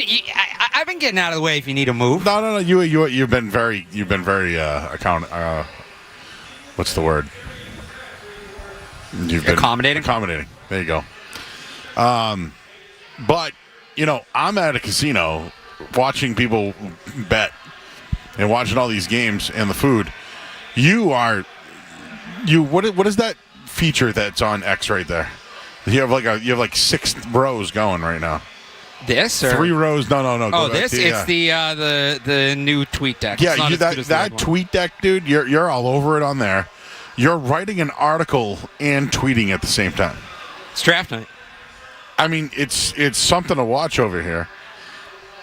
By the way, it sounds like Will Johnson fell. Adam Schefter tweets out, Will Johnson has a knee issue that has concerned some NFL teams and helps explain why he has not been selected. Who cares? He's good. Well, so that's now a second injury because he missed most of last year, I think, was it a shoulder injury? Oh, no, it was a knee injury, so maybe the same thing. It was the knee, last year. Right, so same thing, yeah. No, that guy's an elite outside corner. Well, I mean, this is what happens. You got him, you got Josh Simmons. Like, this is why these guys fall. Josh Simmons, a top 20 talent. I mean, at a premium position. Will Johnson's a top 20 talent. Not for nothing. If I'm the Vikings, I'm scooping him up. Will Johnson? Packers are on the board. As we start to look at some of these teams, I'm wondering what they're going to do. Packers could use a running back, even though Hampton just went off the board. Christian Watson got hurt, right? So he's probably not going to come back till midseason, if he's even healthy at all. Yeah, this could be Matthew Golden here. He's also in a contract year. Mm-hmm. So and Dobbs has kind of fallen off a bit. Yeah. That kid Reed's played well, though. Yeah, but he's a third. He's a 3 slot. Complimentary player. Exactly. So I could see them going wide receiver. But if I'm looking at the Vikings, I look at the guy we were just talking about from Michigan. Will Johnson? Will Johnson. I wouldn't rule out, look, Harrison Smith's a big part of their defense. He's 35 years old. We haven't seen a safety go yet, so Malachi Stark's still on the board. Nick Eamon-Warry's still on the board. I wouldn't rule out a safety for Minnesota, but they've got to be looking to trade down. Only 4 picks. I would think they're going to be looking to move down. I wanted to just tell you a little bit about Will Campbell. Born January 6, 2004. Monroe, Louisiana. His father, Brian Bull Campbell. His dad's name is Bull. Oh, there goes Matthew Golden of the Packers. There he is. So there goes that. Called it. See, Barth's all over it, guys. He called Loveland over Warren. There you go. His father's name was Bull. He played offensive line at East Texas A&M and is a farmer and seed salesman. Campbell attended Neville High School, started at right tackle as a freshman before moving to left, modeled his game after Andrew Whitworth. Nice player, right? Yep. Campbell was rated a 5-star recruit, was the highest rated offensive tackle prospect in Louisiana for 7 years. He committed to play football at LSU. He grew up rooting for them, so he goes to his hometown team. When he enrolled at LSU in 2022, he's named a starter at offensive tackle his true freshman season. He was named a freshman All-American at the end of the season by the Football Writers Association. He was graded as second-team All-SEC, right? Yep. Graded the second-best pass blocker in the nation. You mentioned All-SEC. He won the Jacobs Blocking Trophy Award. I mean, consensus All-American, 2-time first-team All-SEC. He has the accolades here. There's no doubt about it. I mean, if you take his arm length out of it, this guy's a bull, like his dad. Yeah. So I'm buying into it more and more every day, every second that it goes by. But now I feel like they've locked up 2 young. Like, the Patriots have no excuse anymore to spend money. And that's why I brought up earlier, Alex, are they becoming desirable? Do people want to play here? Well, when you have a left tackle and a quarterback under rookie deals, you can go out and spend some money, right? Plus, these two guys are going to be in the prime of their career under these contracts right now. And I know Drake May will get that second deal eventually. I'm completely fine, and I'm ready to see what the rest of the roster looks like at this point. Yeah, at this point, you're just trying to round things out. I'm with you on that. So I'm kind of looking at the trade scenarios here, and the interesting thing is we've gone on. We talked about off the top of the show, Joe, what feels like 10 minutes ago and was really like 4 hours ago, was there were all these reports that we were going to get all this chaos tonight. And then, boom, Jaguars up to 2, Travis Hunter, future first. Whoa. We haven't had another trade since. There has not been much of a trade market tonight. There really hasn't. Hey, pull up. Who hasn't been drafted on your mock draft? I'm looking at a couple of mine right now. Has Mike Green gone yet? Mike Green is not gone. That's another guy that could fall because there's off-field, there's some legal concerns, some sexual assault stuff. So I had him going late. He could end up falling. I have the consensus board right here. So this is NFLMockDraftDatabase.com. They do a great job. They take like all the mock drafts, they put them together, they show you what the consensus is for different players. So we're at pick 23 right now. Guys that they had in the top 23 who have not gone. Shedeur Sanders has not gone. Will Johnson, Mike Green, Jahad Campbell, and then has Walter Nolan gone? I don't remember him getting taken. No, he is not. Gray Zabel got selected, though, the kid from North Dakota State. So those are the guys in the top 23. Yeah, Walter Nolan went to the Cardinals. My bad. Yeah, so the guys outside of the top 3 that have gone, Gray Zabel. They had Gray Zabel at 27, Derek Harmon at 24, Kenneth Grant at 25, Tyler Booker at 28, Emeka Egbuka at 21, and I think that's it, right? Yeah, and you mentioned safety. Yeah. Malachi Starks is still on the board. Yep. Nick, what is it, Amon-Wari? Malachi Starks would not be a bad pickup for the Patriots. This guy can be a high-level free safety. They have not had that since they lost Devin McCourty. And if you get a guy like that on the back end, one, it's going to allow Jabril Peppers and Kyle Duggar to play in the box where they're at their best. You're not going to be playing them out of position like you have the last few years. It's also going to allow Christian Gonzalez and Carlton Davis on the outside to play very aggressively. And the one knock on Christian Gonzalez last year was maybe didn't have that on-ball production you're looking for in terms of pass breakups and interceptions. Well, people got to throw the ball towards you to get that stuff, and nobody was because he was just locking guys down. He was taking away throwing windows. If you know you have somebody over the top who can help you out, you might play a little more aggressively, try to bait the quarterbacks a little bit more. So I didn't think Malachi Starks was going to be on the board at this point. Well, 24 to Minnesota, like I said, they need a safety, but would be a sneaky good pickup. Yep, and I still think Will Fuller could be there as well. I feel like they're a team that might be able to could wait on a guy. Just guy from Michigan. Will Johnson. You said Will Fuller. Will Fuller. It was a few years ago. He was a wide receiver, right? Kind of failed. Yeah, the other guys I had. I'm curious about Donovan Ozarico from BC. Ozaraku. I wonder what his deal is. He wants to be in sports radio. Do you know that? Does he? Yeah. I put a call out to him. Oh, there you go. I don't know if he'll. I know a guy, I said, hey, if he wants to come on, let me know. There's that big defensive tackle from Toledo. Darius Alexander, yeah, a lot of people like him. He's very similar to Milton Williams and Christian Barmore. So would that be repetitive for them? Do they want to load up there? Some of that is where do they think Barmore is at health-wise? All right, well, we'll continue more draft coverage. I know that Joe is in Northbridge. He wants to get on. Joe, how you doing tonight, buddy? Good.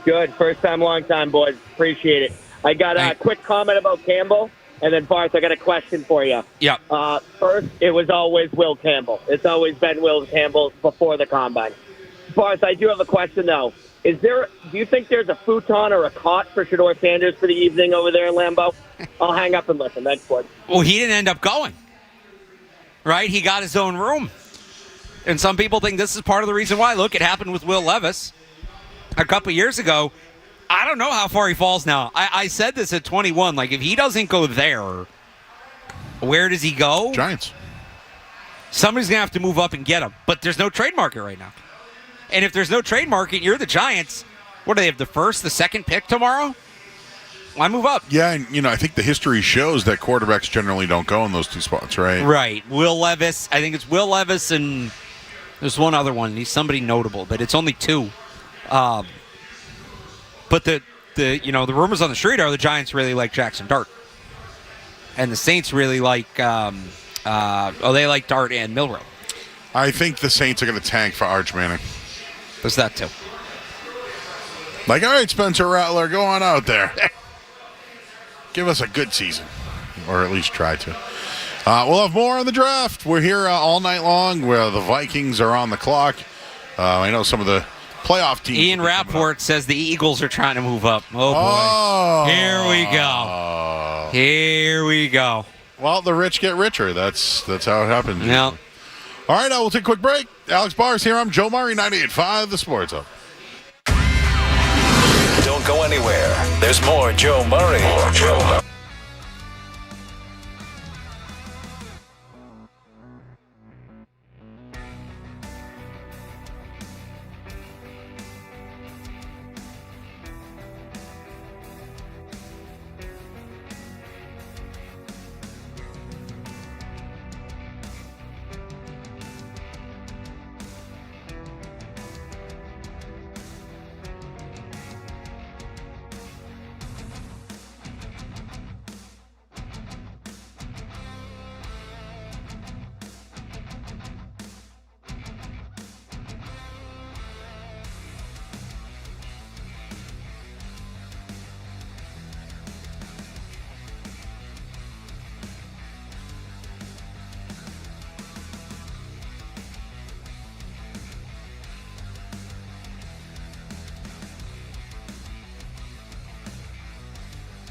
Casino on the Sports. Here at the draft, another trade. You said, hey, Joe, it's been kind of quiet since the trade early on. And then what? Sometimes I figure these things out. Nothing will top. Do you remember in 2023 with the Steelers when they made that trade? And it was like Kenny Pickett, was it? No. When we were on, it was the Christian Gonzalez year. Oh, yeah. And I was like, yeah, well, I wonder if this, and this will happen. That's probably my proudest draft moment. That's on Twitter somewhere. Oh, maybe we should do a best of Barth at the draft. Well, I didn't see this one coming. No, I didn't.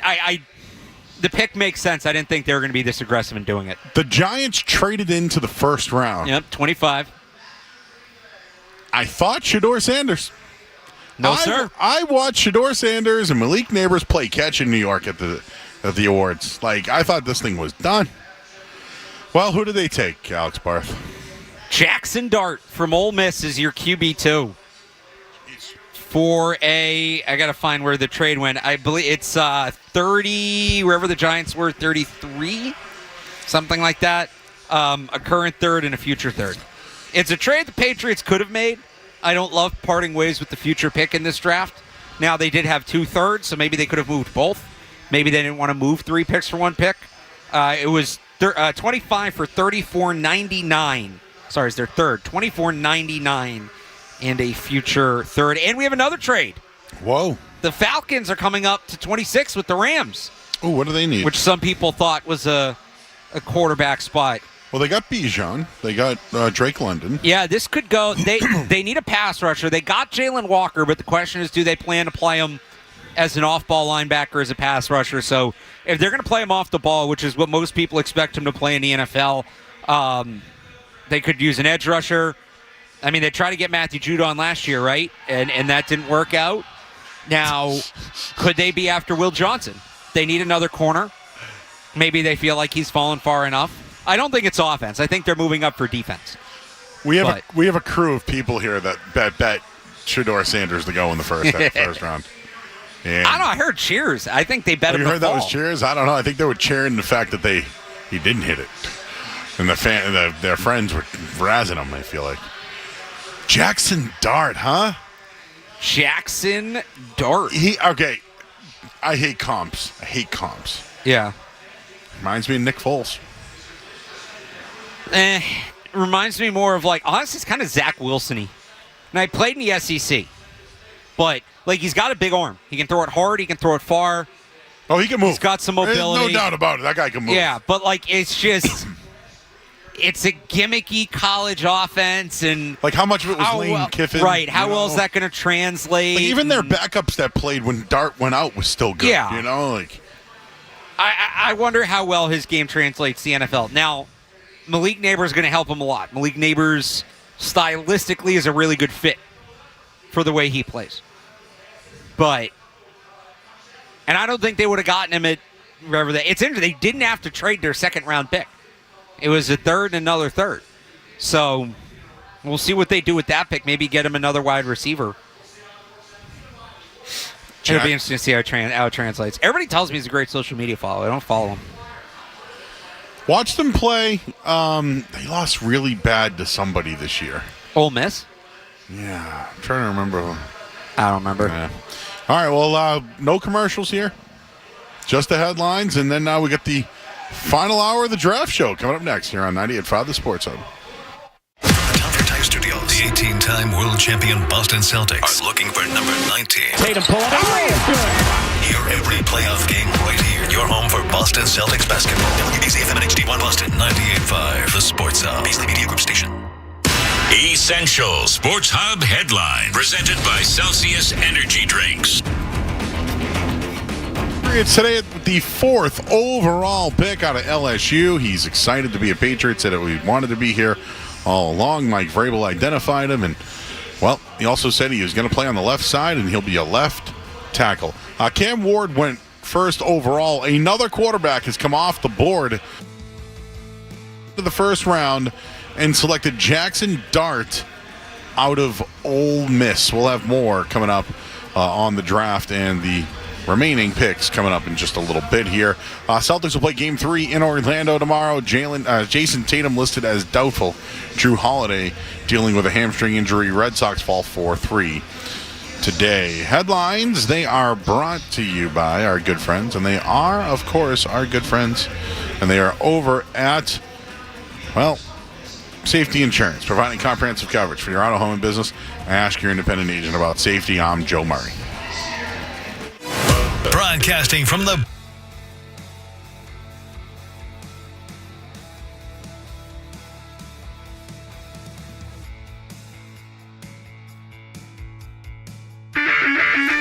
Oh, wow!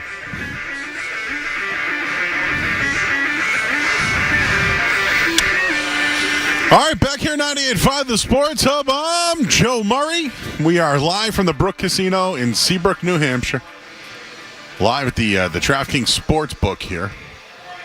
And while there's trades being made, Alex, what just made you go wow? Something made you go wow. Yeah, so we had kind of talked about it there before the break.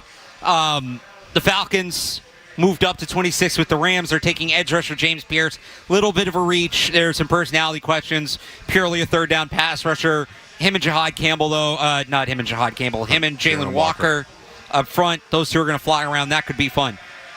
But the Falcons, to move up to 26, and they also got pick 101, gave up 46, a 7th, and according to reports, a future first. Wow. To move up to 26 in this draft, and what's viewed as a lesser than draft for a player that some did not think would go in the first round. You give up a future first when the Giants, who moved up for a quarterback, and usually those trades are more expensive, the Giants gave up a third and a future third? You gave up a second and a future first? Somebody screwed up somewhere. All right, well, let's go to the Volkswagen Dealers Expert Hotline. Let's welcome in John Serenides from New England Football Journal. John, what'd you think of Will Campbell tonight? I like it. Look, I've been saying now all offseason that if that's the pick, I'm good with it. They had a gaping hole in left tackle. They needed to address it. Again, I know the arm length and the wingspan was a topic of conversation all the way up until today.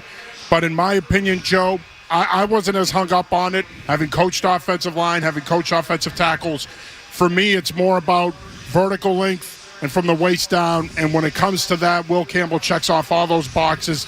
Good feet, natural bender, athletic. To me, an above-average run blocker.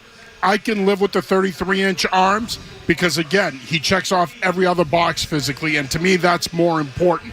And look, I said this today. If it was about just wingspan and arm length, then there's about 4 or 5 other tackles in this draft that the Patriots could have taken it for. Somebody like a Caleb Etienne from BYU. It's not about that. It's about more than that. And for me, when you look at Will Campbell, not only does he check off the boxes physically, but I think the body of work is there as well. Go back and watch his game against Jared Verse 2 years ago in that season opener with LSU and Florida State. He held more than his own against Jared Verse. In fact, I would say he won most one-on-ones in that game. I'm very comfortable with this pick. I think he's a Mike Vrabel guy. I think he's going to fit in fine. And I'll say this. If he has to kick inside the left guard, so be it. He moves down 2 feet. He plays left guard. I think he can play that position at a Pro Bowl caliber level. If nothing else, left guard's a safety net for Will Campbell in this situation. Technically, John, because I know this is... try to keep it to like 10 minutes here. I know you go on this. Technically, what goes into compensating for less than reach at the tackle position? What kinds of things should we be looking for Will Campbell to do on the field to compensate for that? Well, I think first and foremost, footwork and his ability to widen rushes. And Mike Vrabel talked about that last night and his ability to do that consistently, expand the pocket, widen the pocket. So that's where his footwork is going to come in. And the other thing is the point of engagement. Once he locks on a defender, he has to win. He has to be an effective hand fighter. He has to get inside hand position. I think if he could do those 2 things, I think he can play at a relatively high level in this league with 33-inch arms. If he allows guys to jump his hip and he's late out of his stance and he rushes his vertical set, then I think he's going to have trouble because he doesn't have that arm length to make up for oversetting. But I think as long as his footwork is good and his handwork is good, he's going to be fine. John, can he line up? Can he actually line up correctly? I know last year there were plenty of times where the offensive line, there'd be big plays and they were basically, almost in the backfield. Is this going to be an issue for this guy, or did he have any of those issues in college? No, I don't think so. I mean, look, I think one of the things he's going to see a lot early on is, I think one of the ways defenses can attack a guy like this with shorter wingspan and shorter arms is by running more of a wide 5 tilt technique and having guys get up the field on him and try to get on his outside hip quick. I think that's something he's going to see a lot early. But the Patriots are going to have to adjust from a protection standpoint and help him out if he's struggling against that. But as far as lining up, his tape's really clean, in my opinion. That wasn't an issue for him at LSU. I don't think it'll be an issue here. John, so it's we assume Will Campbell, or Mike Vrabel told us, Will Campbell at left tackle. Left guard, still kind of a question. There might be a few guys competing there. Garrett Bradbury at center. Mike Onwenu gets to stick at right guard now after moving around for the last few years. Morgan Moses at right tackle. Is the Patriots' offensive line better, and how much better, if so, is it than last year? Oh, I think it's going to be better. There's no doubt about that. Now, again, I asked Vrabel tonight, what's their timeline in terms of playing Campbell? Is the expectation that he's going to come in and compete for the job, and are they going to take their time with him, or is he going to step in and start? And Mike basically said that they're going to let him develop at his own pace and that they're going to do whatever they can to help his development. You'd have to think he's your starting left tackle from day one, but now the question is, what do you do at left guard? They've got a lot of bodies in there that they can evaluate during OTAs, minicamp, and training camp, but they got to figure out a guy that fits, that can play next to him. One of the things that's important here is if they're going to work to help him, if the arms do become an issue, they're going to need a guy at guard that can molly block, which means kick outside at times and work inside out on his read. So they're going to need somebody that can play the position from a pass pro standpoint at a high level. Curious to see where they go from here at left guard. You would think Cole Strange, Layden Robinson would be among the guys that would be the early favorites to start there. But again, I think given the number of bodies that they have inside, it's probably too early to say who the left guard is going to be, but they're going to have to figure it out. I would not be surprised, and I think you'll agree with me here, Alex. Yeah. I would not be surprised if they took a guard in this draft this weekend and added another body to that competition. So I was going to ask you two things. You mentioned Layden Robinson and Cole Strange, who I think are competing there. Do you think City So factors in? And then is there anybody you like in this draft in particular to slot in there, and maybe even somebody you think wouldn't necessarily compete but would come in as the favorite to be the starter? Well, I mean, I think, look, in a perfect world, you want Cole Strange to win that job. I mean, this is kind of the end of the road for him, right? So if Bradbury's your starting center, you're talking about a guy that's 6'4", 307. He's got ideal measurables. Chances are they're probably not going to pick up that fifth-year option on him, but it wouldn't be the worst thing in the world if he won it. If he doesn't, then I think Layden Robinson is the logical choice. I think as far as guards are concerned, I want somebody in there with some length, maybe a former tackle, maybe the kid Milam out of West Virginia, somebody like that with some length that can play at 6'6", 6'7", that can be a mauler in the run game. That's where the league is going right now. You see it with Baltimore drafting Daniel Falele and playing him at right guard. You saw it with Mekhi Becton in Philly last year. You want a bigger body there. So if it's not going to be one of those two guys, I wouldn't mind drafting a bigger body and training them on how to play left guard and sticking him in there. If not there, then maybe right guard, even though I know, again, you have Onwenu there, but I wouldn't mind a bigger body. All right, we're talking to John Serenides from New England Football Journal, joining us here on 98.5 The Sports Hub and our draft show. John, I know that you're tied into the BC pipeline as well. There's still a couple of BC guys on the board.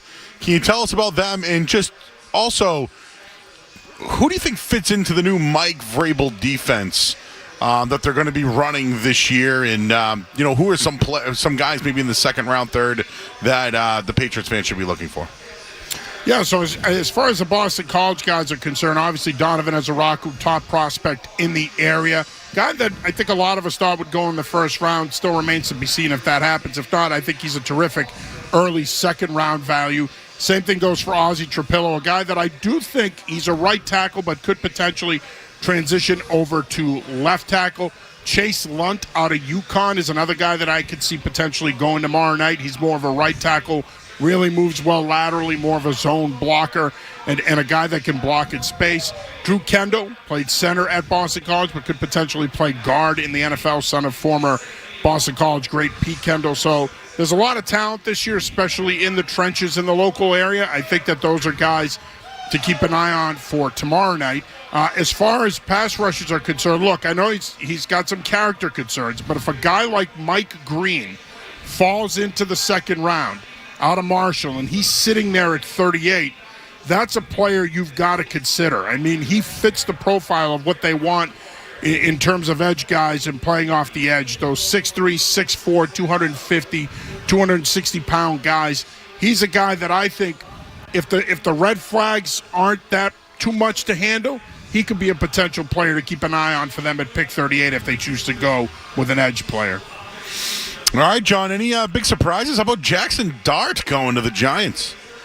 Look, the arm talent, man, it just goes to show you, Joe, that arm talent still matters to people, even though we try to get hung up on anticipation and timing and reads and all this other stuff. Arm talent still matters to people. The bottom line is he's got big-time arm talent. The decision-making is questionable, but if you can coach him up in that area, he has the physical tools to be a starting quarterback in the NFL.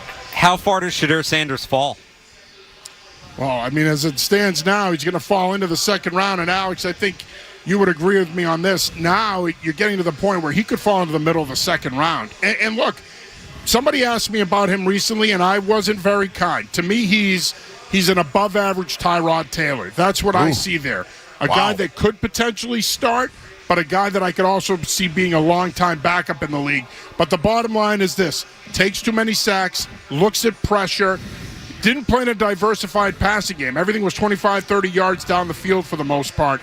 And you don't know what he can do in terms of handling the ball because they never ran the football. So I'm not surprised that this happened. I know ESPN is sulking over it. I know Kuiper's all upset because he spent the entire night jockeying him. But the bottom line is, it doesn't surprise me that he's slipping into the second round. Is Milroe going to go ahead of him? It's possible because, again, the thing you're getting with Jalen Milroe is the athleticism. You're getting a guy that if you let him marinate for a year, you could potentially get a Jaden Hurts-esque type quarterback. He has the plus arm talent. I think he's a better athlete than Hurts. So it is possible that Milroe goes before him. What did you think of the Cleveland Browns trade, and could Sanders end up with Cleveland with all those extra picks? Yeah, it's a possibility. Absolutely. I think it would behoove them to bring another quarterback in that room. I love that trade. Kudos to Andrew Berry. If Jacksonville was willing to overpay, then you know what? You take the deal. Clearly, what this shows is that they didn't feel they were in a position to draft Travis Hunter and get the most out of him. You get that package. You get those 4 picks. It allows you to fill out the rest of your roster and rebuild your roster a little bit. So I thought it was a great trade for Cleveland. Kudos to Andrew Berry for pulling it off. And, hey, you got to give James Gladstone credit, new GM in Jacksonville. I thought it was a major overpay. Hunter's a good player, but I don't know if he's worth that haul. But he went for it. They got their guy, and the Browns got a pretty good package. Analytics is taking over. And certainly the Jaguars, they bet on it. John, appreciate you, bro. Thanks, John. Thanks for hanging on. And, just real quick, I know, you teach a lot of offensive line. Tell me about the thunder and power that Will Campbell has. You got that good first strike? He does. I'm a big fan of his handwork. He's a guy that gets inside hand position routinely. And the thing I love about him is, Joe, once he gets that inside hand position, it's over. He locks on and he will win a rep 8 or 9 out of 10 times. So that's another positive here. The one thing about being short-armed is that once you get to that point of engagement, those guys typically have bigger, stronger hands, and they can lock on and stay locked on. So I think that's going to be something that's going to help him in the NFL, having the shorter arms. Big hands, I know you're the one. He's John Serenides, New England Football Journal. John, appreciate you joining us. Thanks, John. Good talking to you. Gentlemen, great talking to you guys. Enjoy the rest of your night. And you got it. John Serenides, New England Football Journal. And the thing with John is he knows all the local guys. They credential them to go to all the games. He goes to the combines. The guy knows his offensive line. There's no doubt about that. So appreciate John for joining us here on the Draft Show. There's a lot going on still. The Lions are on the clock. We'll take a quick break. We'll continue to wrap up the show as we're here until midnight tonight. I'm Joe Murray. Alex Barth here. He's right in a storm here on 98.5 The Sports Hub.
You can get it all right there. So people should check that out while they're listening. Again, shout out to our team tonight. Not only is it myself and Alex here, Tyler Knudsen, engineer, got this table, set us all up. We got the cameras going and the YouTube going. So appreciate Tyler for his help back at our Town Fair Tire Studios. Skaz, James Scaramazino is back there. He's communicating with everybody. Jake Seymour is over there, too, cutting up audio. We got Trent, our intern from Dean, who's going to be wrapping up his internship, doing a solid job. He's been sending me memes all night, so once I get to a better area, I'm going to post all of those so you can see him. So appreciate you, Trent. I did see the one of you with the Campbell quote. That was a good one. Yes. And then over at Gillette Stadium, I believe we have Jim Louth, Mark Capello, our crew over there as well. Wonder if Dennis is there. I don't know. There's a lot going on. So thanks to our crew for putting this all together. It's our third year now. Alex and I have done this 3 years in a row, and there's only 4 more picks to go. Yeah, this is flying. I thought it was going to be a long night. Felt longer, you know? No, this has been... Yeah, you've been nonstop, and believe it or not, I know you've been cranking, but for me, I mean, just it's really been about. Hey, when are we going to break? When are we going to come up? It's been informative. I'm impressed you're managing the clock because with all these guests and coming in and out of the pick, I have no idea. Well, I give what time it is. This is where James Scaramazino. Skaz has been on top of that. It's true. Skaz been in our ears plenty. This is where Skaz goes. Go to John. Yeah, just trying to keep things running smooth back here. No, Skaz, this has been one of the smoothest remotes we've ever done. Well, it's like the duck in the water, Joe. The feet are moving back here. The feet are really moving. Yeah, that's right. We had a big name off the board, Alex. Yeah, there goes another tackle, Josh Connerly Jr. This is further than I thought he'd fall. There's probably some pretty bad words being said in the draft room in Kansas City right now. I can't imagine they're happy that he got that close. Would have been a great answer to them that he got that close and fell, but I wouldn't be surprised if we're about to see another run on tackles here. Okay, I'm huge on Connerly. Lots like. Now, granted, he was a left tackle with a left-handed quarterback, but he was with Bo Nix before that. I know that we don't really bring up the name Adrian Clem much anymore. I think he had a health incident. I don't think we've heard anything since. No. He was a damn good offensive line coach for them. They gave up little to 0 sacks. Now, granted, they're one of these teams that get the ball out really quick. No, I think that this is what Josh McDaniels likes as a offensive tackle. And what I mean by that is Sebastian Vollmer, Nate Solder, long and lean. And if you watch this kid, he's got great foundational work. It's all center of gravity. I hate to go all O-line talk on you right now, but it's hands first, good footwork. He can get inside, outside. He reads stunts very well. And again, I mentioned center of gravity because he can really move his feet outside and then take the hit and square his hips. And I'm sorry for going offensive lineman on you right there. But that's what tonight's all about, Joe. Yep. I just did the move and the hips for those watching on the YouTube. But this is a huge pickup for Washington. Yeah, this is great. And this is another guy, as Jim Louth points out to us, and it's a good point. 10 of the last 11 picks played in this year's college football playoff. Wow. 18 of 29 so far in round one. And something that was an unknown going into this year, we saw last year, right? What the college football playoff did for Michael Penix in that game against Texas and what that meant for his draft stock. And that was in a 14 playoff. Now it's 12. And there's going to be so many more chances for guys to create opportunities for themselves in the draft. And how much would teams weigh college football playoff versus maybe, just the overall body of work? Matthew Golden's a great example. Matthew Golden's not a first-round pick without the college football playoff. You're not factoring that in. He's not a first-round pick. He goes 23rd to the Green Bay Packers. So we're seeing how not only is it a great event because we get more high-level college football, which is always good, but I would expect that to be something that is a significant factor in the draft moving forward. I think any draft projections before the college football playoff are short-sighted at this point. I think you're really going to have to wait till after that event to start really taking a look at what this class looks like. Just another thing on Washington. People are trying to compare or want to at least compare them to other teams that are rebuilding, right? Get the quarterback. Yeah, they're the standard. Fill roles, right? I mean, they made it to the NFC Championship game. They lost to the best team in football. But this pick here at left tackle to protect, like, think about the Pats. Jaden Daniels, and now, this left tackle, and then you think of Campbell with Drake May. I mean, and you know what? They had decent tackle play last year. They took Brandon Coleman in the draft, and he wasn't bad. I think they did lose. I'm blanking on the name of the other tackle they had. I actually think they lost him in free agency, so that's probably where this pick comes from. But wow, Bills didn't use any of that time on the clock. They're right in. Yeah, I was just about to ask you, where do you think they go? And hey, just one more thing on Cornelius Lucas was the other one, by the way. He went to the Browns, so that's there you go. And that's an upgrade taking Josh. They wanted to trade out, by the way. Washington. They were looking at it like, should we just get out of it so you don't have to pay the extra money in the cap and all that? You have the Falcons out there throwing away first-round picks, so maybe they should have, but they got a really good football player. I don't think that there's... They got a great... I think he's a great player. Now, Buffalo is on the board. You have to think defense, right?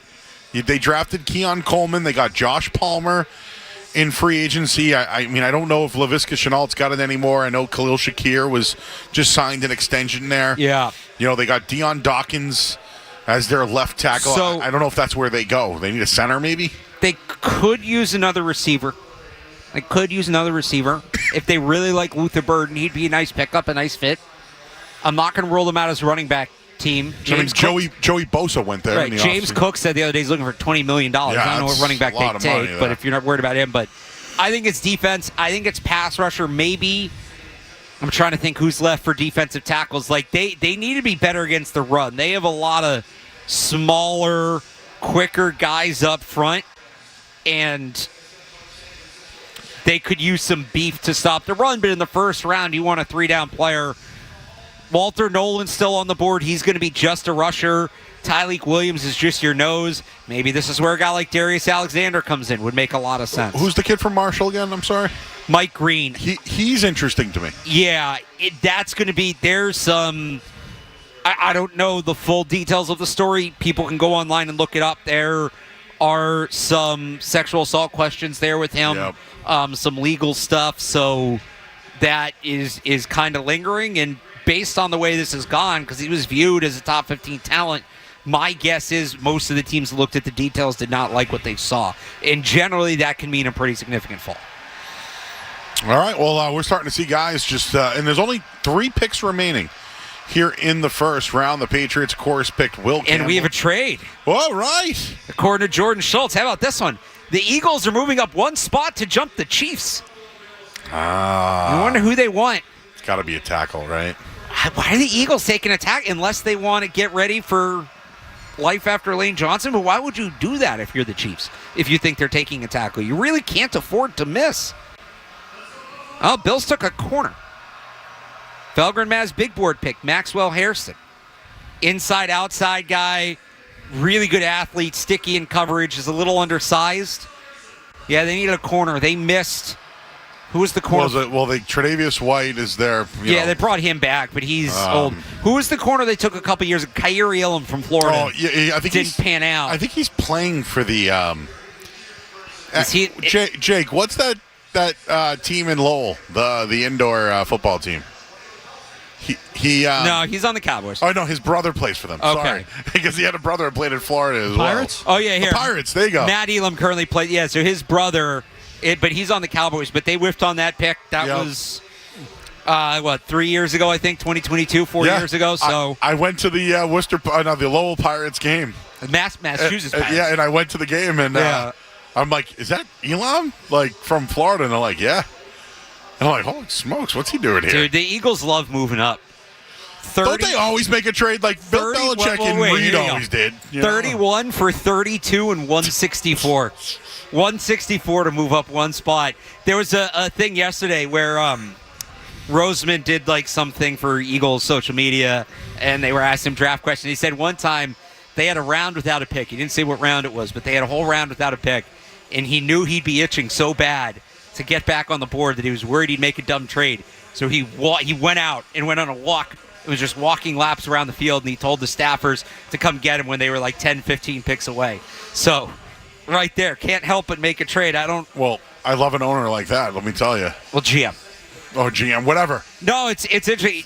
You got to hope if you're the Chiefs they don't take a tackle, because if they take a left tackle here and you get stuck with that one, and there's a couple on the board, but like if they take your guy at left tackle after what happened to Patrick Mahomes in the Super Bowl, I got to tell you though, the Chiefs always figure it out. Now, did I like Hilaire as a pick a couple of years ago? No, but it worked out for a year.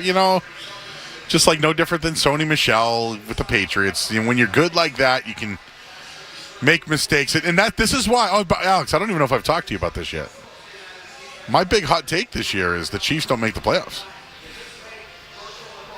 I have the Broncos and Chargers going in the division. I mean, it's hot, right? Yeah. I mean, I'm probably stupid, but I mean, we got to take risks, and I think the Chiefs don't make the playoffs this year. We'll find out who they pick. We just saw the Bills take Maxwell Hairston. Where did he go to school? Kentucky. That's right. They had a good defense. He was a good player. They're a sneaky team. Was it this year or last year they beat Georgia? Last year. Last year, okay. Yeah. Well, he would have been on that team. Wasn't it? It was in Kentucky. Coach of. No. What's the coach of Jacksonville's name? Liam Cohen, wasn't he? That's right. Yeah. Man, he was. Maybe they know something about Travis Hunter. I like Travis Hunter, so we'll. Let's get our final headline of the night. We'll get you caught up on everything that's happening, and then there has been a trade. We'll tell you what that is, and we'll get you caught up on everything happening right now in Sports Hub Headlines. Sports Hub Headlines, presented by Celsius Energy Drinks. Will Campbell to the Patriots. It's official. 4th overall. And so, well, everyone's happy. Some people are happy. Some people aren't. But Mike Vrabel, very happy, and I'm sure the Patriots are too. There is 3 picks remaining. The Eagles have traded up, so they'll have the second to last pick. And the Eagles are currently on the board. And according to reports, they have taken linebacker Jahad Campbell from Alabama. Whoa, Nelly! That's a really good pick.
So we're waiting on the Chiefs, essentially, right?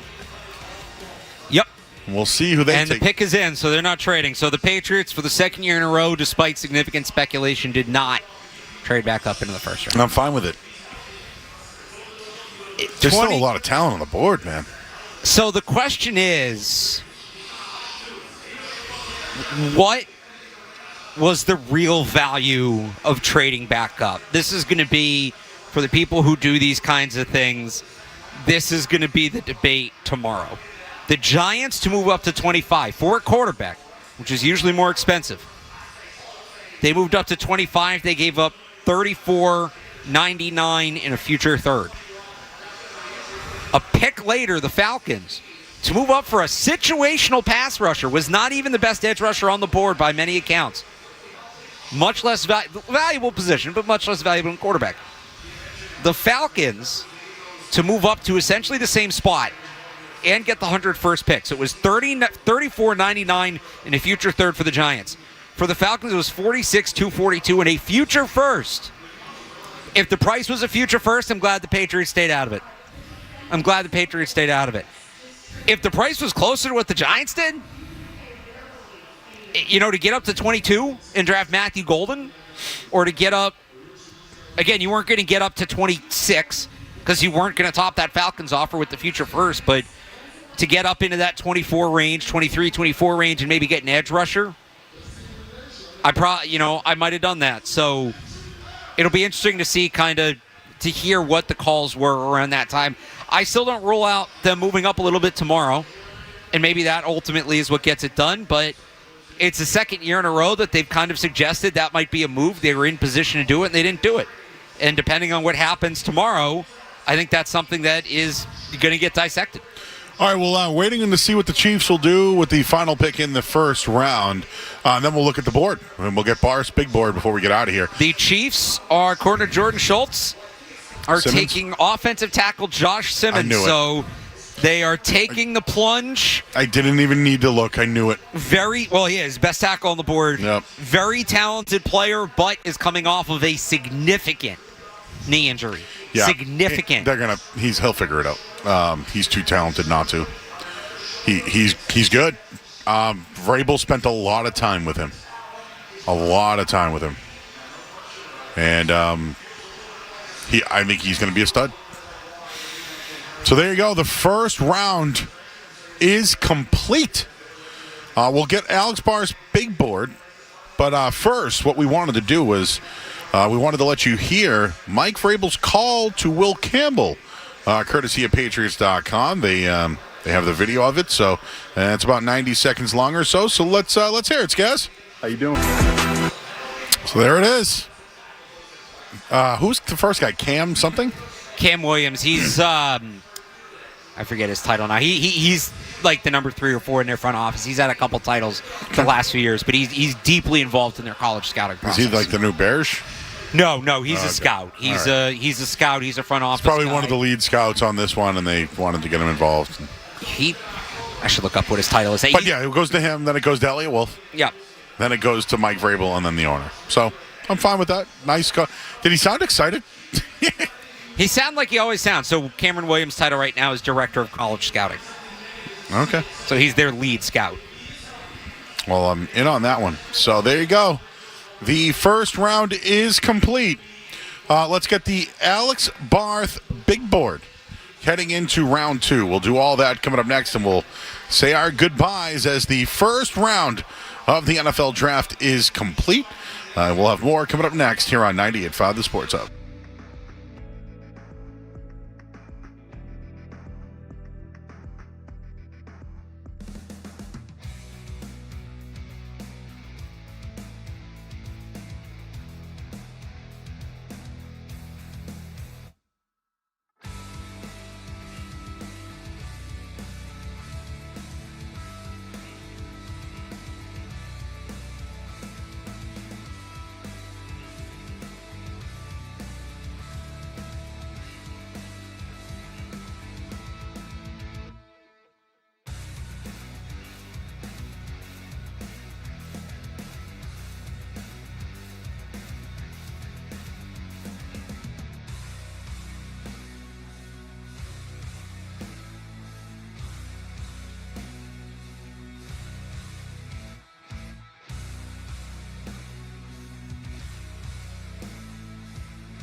More awesome job. Trent, his first NFL draft in radio. Good for you, buddy. And thanks to Jim Louth at Gillette Stadium. I think Mark Capello's there, too, chasing people down, so thanks to him. And, of course, Tyler Knudsen, excellent job helping us out as well. Matt Dolph, too. Yes, Matt Dolph's been there all night. While I'm on there. No, he's been cranking the stories out. Go check out what Matt's been writing on 98.5 The Sports Hub, and I finally published, Joe, my initial reaction to, so that's up there now as well. People can check out on 98.5thesportshub.com.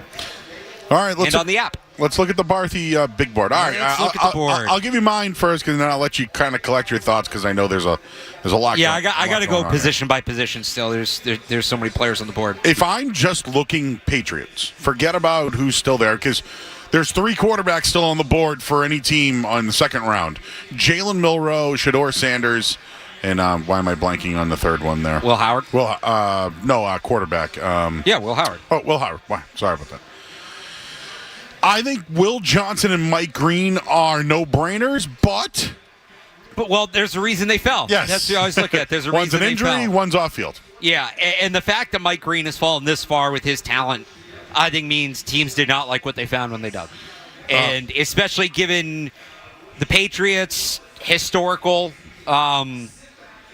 Patriots generally don't mess around with these sexual assault stuff. Mm-hmm. They don't. So I know a lot of people are going to be clamoring for them to take Mike Green tomorrow. I would be very surprised. That would be highly uncharacteristic of them to take a guy like Mike Green. I think Jaden Higgins is the guy. Jaden Higgins is on my short list. They've been tied to him quite a bit.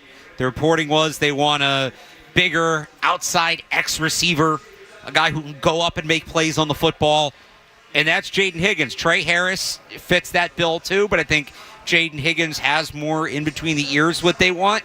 I wouldn't rule out Jalen Noel for another Iowa State receiver if they want the slot, but if they want the big outside X guy, Jaden Higgins makes sense. He'd be on my short list.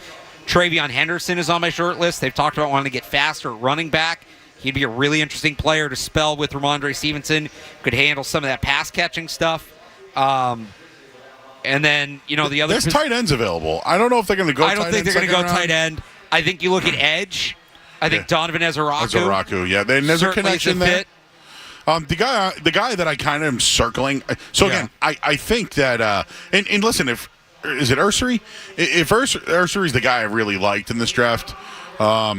I don't know if they'd go back-to-back here, but, Luther Burden's probably another guy that they consider, but Higgins is I don't think Luther Burden's going to be on their board, and I don't like that. I think Burden is, as much as they want the big outside guy, and they do need that guy, I think you can get that guy later. Burden is so dynamic and like a bigger Zay Flowers, right? He's a guy that anytime the ball is in his hands, he can create an explosive play, but there's some questions about his mental makeup, how well he stays focused, Cook how well he couldn't stays get him on the ball. He got frustrated in the field. I understand why he gets frustrated. Yeah. I think it's understandable.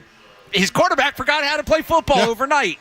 But we heard Mike Reese talk about how they're looking for a certain kind of person, right?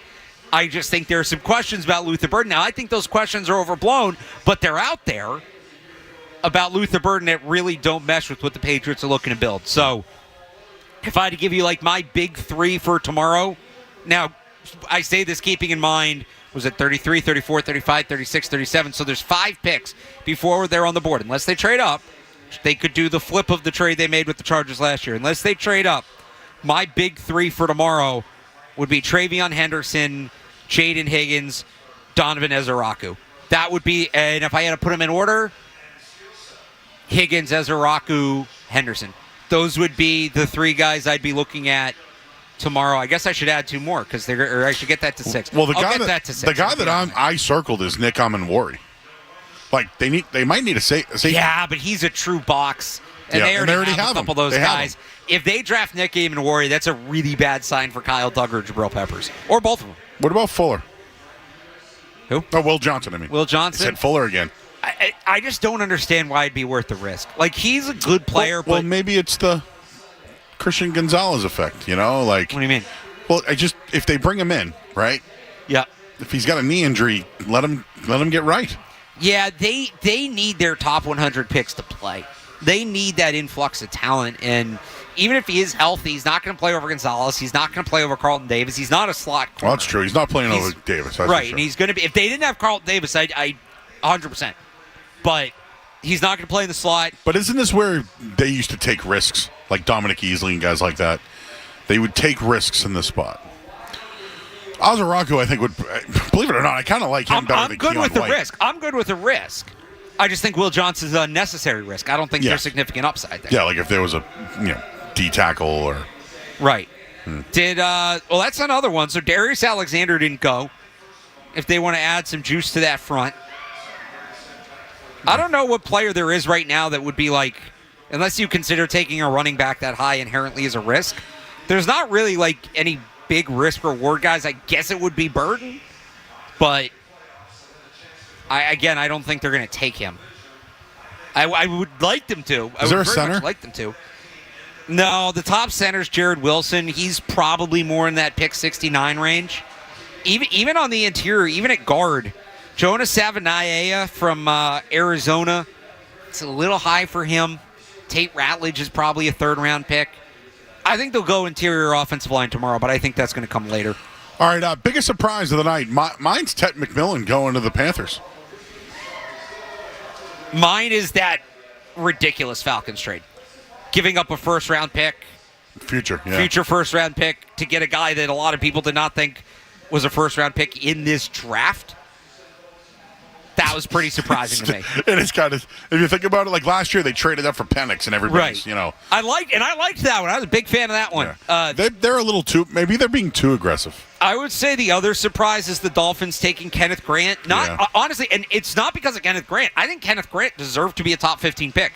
That team has a million holes on the offensive line if they're going to go trenches, but they usually just draft skill position players. That's like all they do. So it's just a very uncharacteristic pick by Miami. All right, Alex. So tomorrow night we have a Celtics game here. It's Game 3 of the NBA playoffs. So we'll Jason Tatum's listed as doubtful, so we'll see what happens there. But what's your plan? So I will be at Gillette, and then I think the plan is whenever you guys are done with the Celtics, I'll be joining you. All right then. From Gillette. So there we go. And I believe Cerrone Battle may be on with us too. Yeah, I think he's doing Celtics, from the, right? And you'll be on Sunday. I'll be on Sunday. Wow, man, you got a weekend. And then there's Saturday, too. We'll see what happens Saturday. I love betting day 3. Hey, by the way, day 3. How about our guy, Tyler Newton, tonight, hitting a couple of big bets? Oh, did he? We had a good night over here. Yeah? We had a good night over here with some of the draft bets, and I got to give Lift Shots a shout-out because he turned me on to a couple of these. My one bet is still alive. It's not looking great, but it's technically still alive. What is it? Travis Hunter and Shedeur Sanders end up on the same team. Hey, it could happen. Trevor Lawrence needs a backup. They lost Mac Jones. You're true. You imagine if Shedur's drafted somewhere, like that. Not where he's like competing for a starting job in his fringe, but he's like a definitive backup. Yeah. If he goes to like Jacksonville, or the bigger extremes would be like Buffalo, Kansas City. Can you imagine if he goes somewhere like that? Well, no, I got my Philly. man Zapp's back there, right? Now I think he's back in Kansas City now. Is he still there? No, the Browns signed him up. No, I think he's back. I think he's back. Can he go back to Kansas City? Yeah. I lost track. That's my guy. Zappy. I know it is. Imagine if Sanders went first.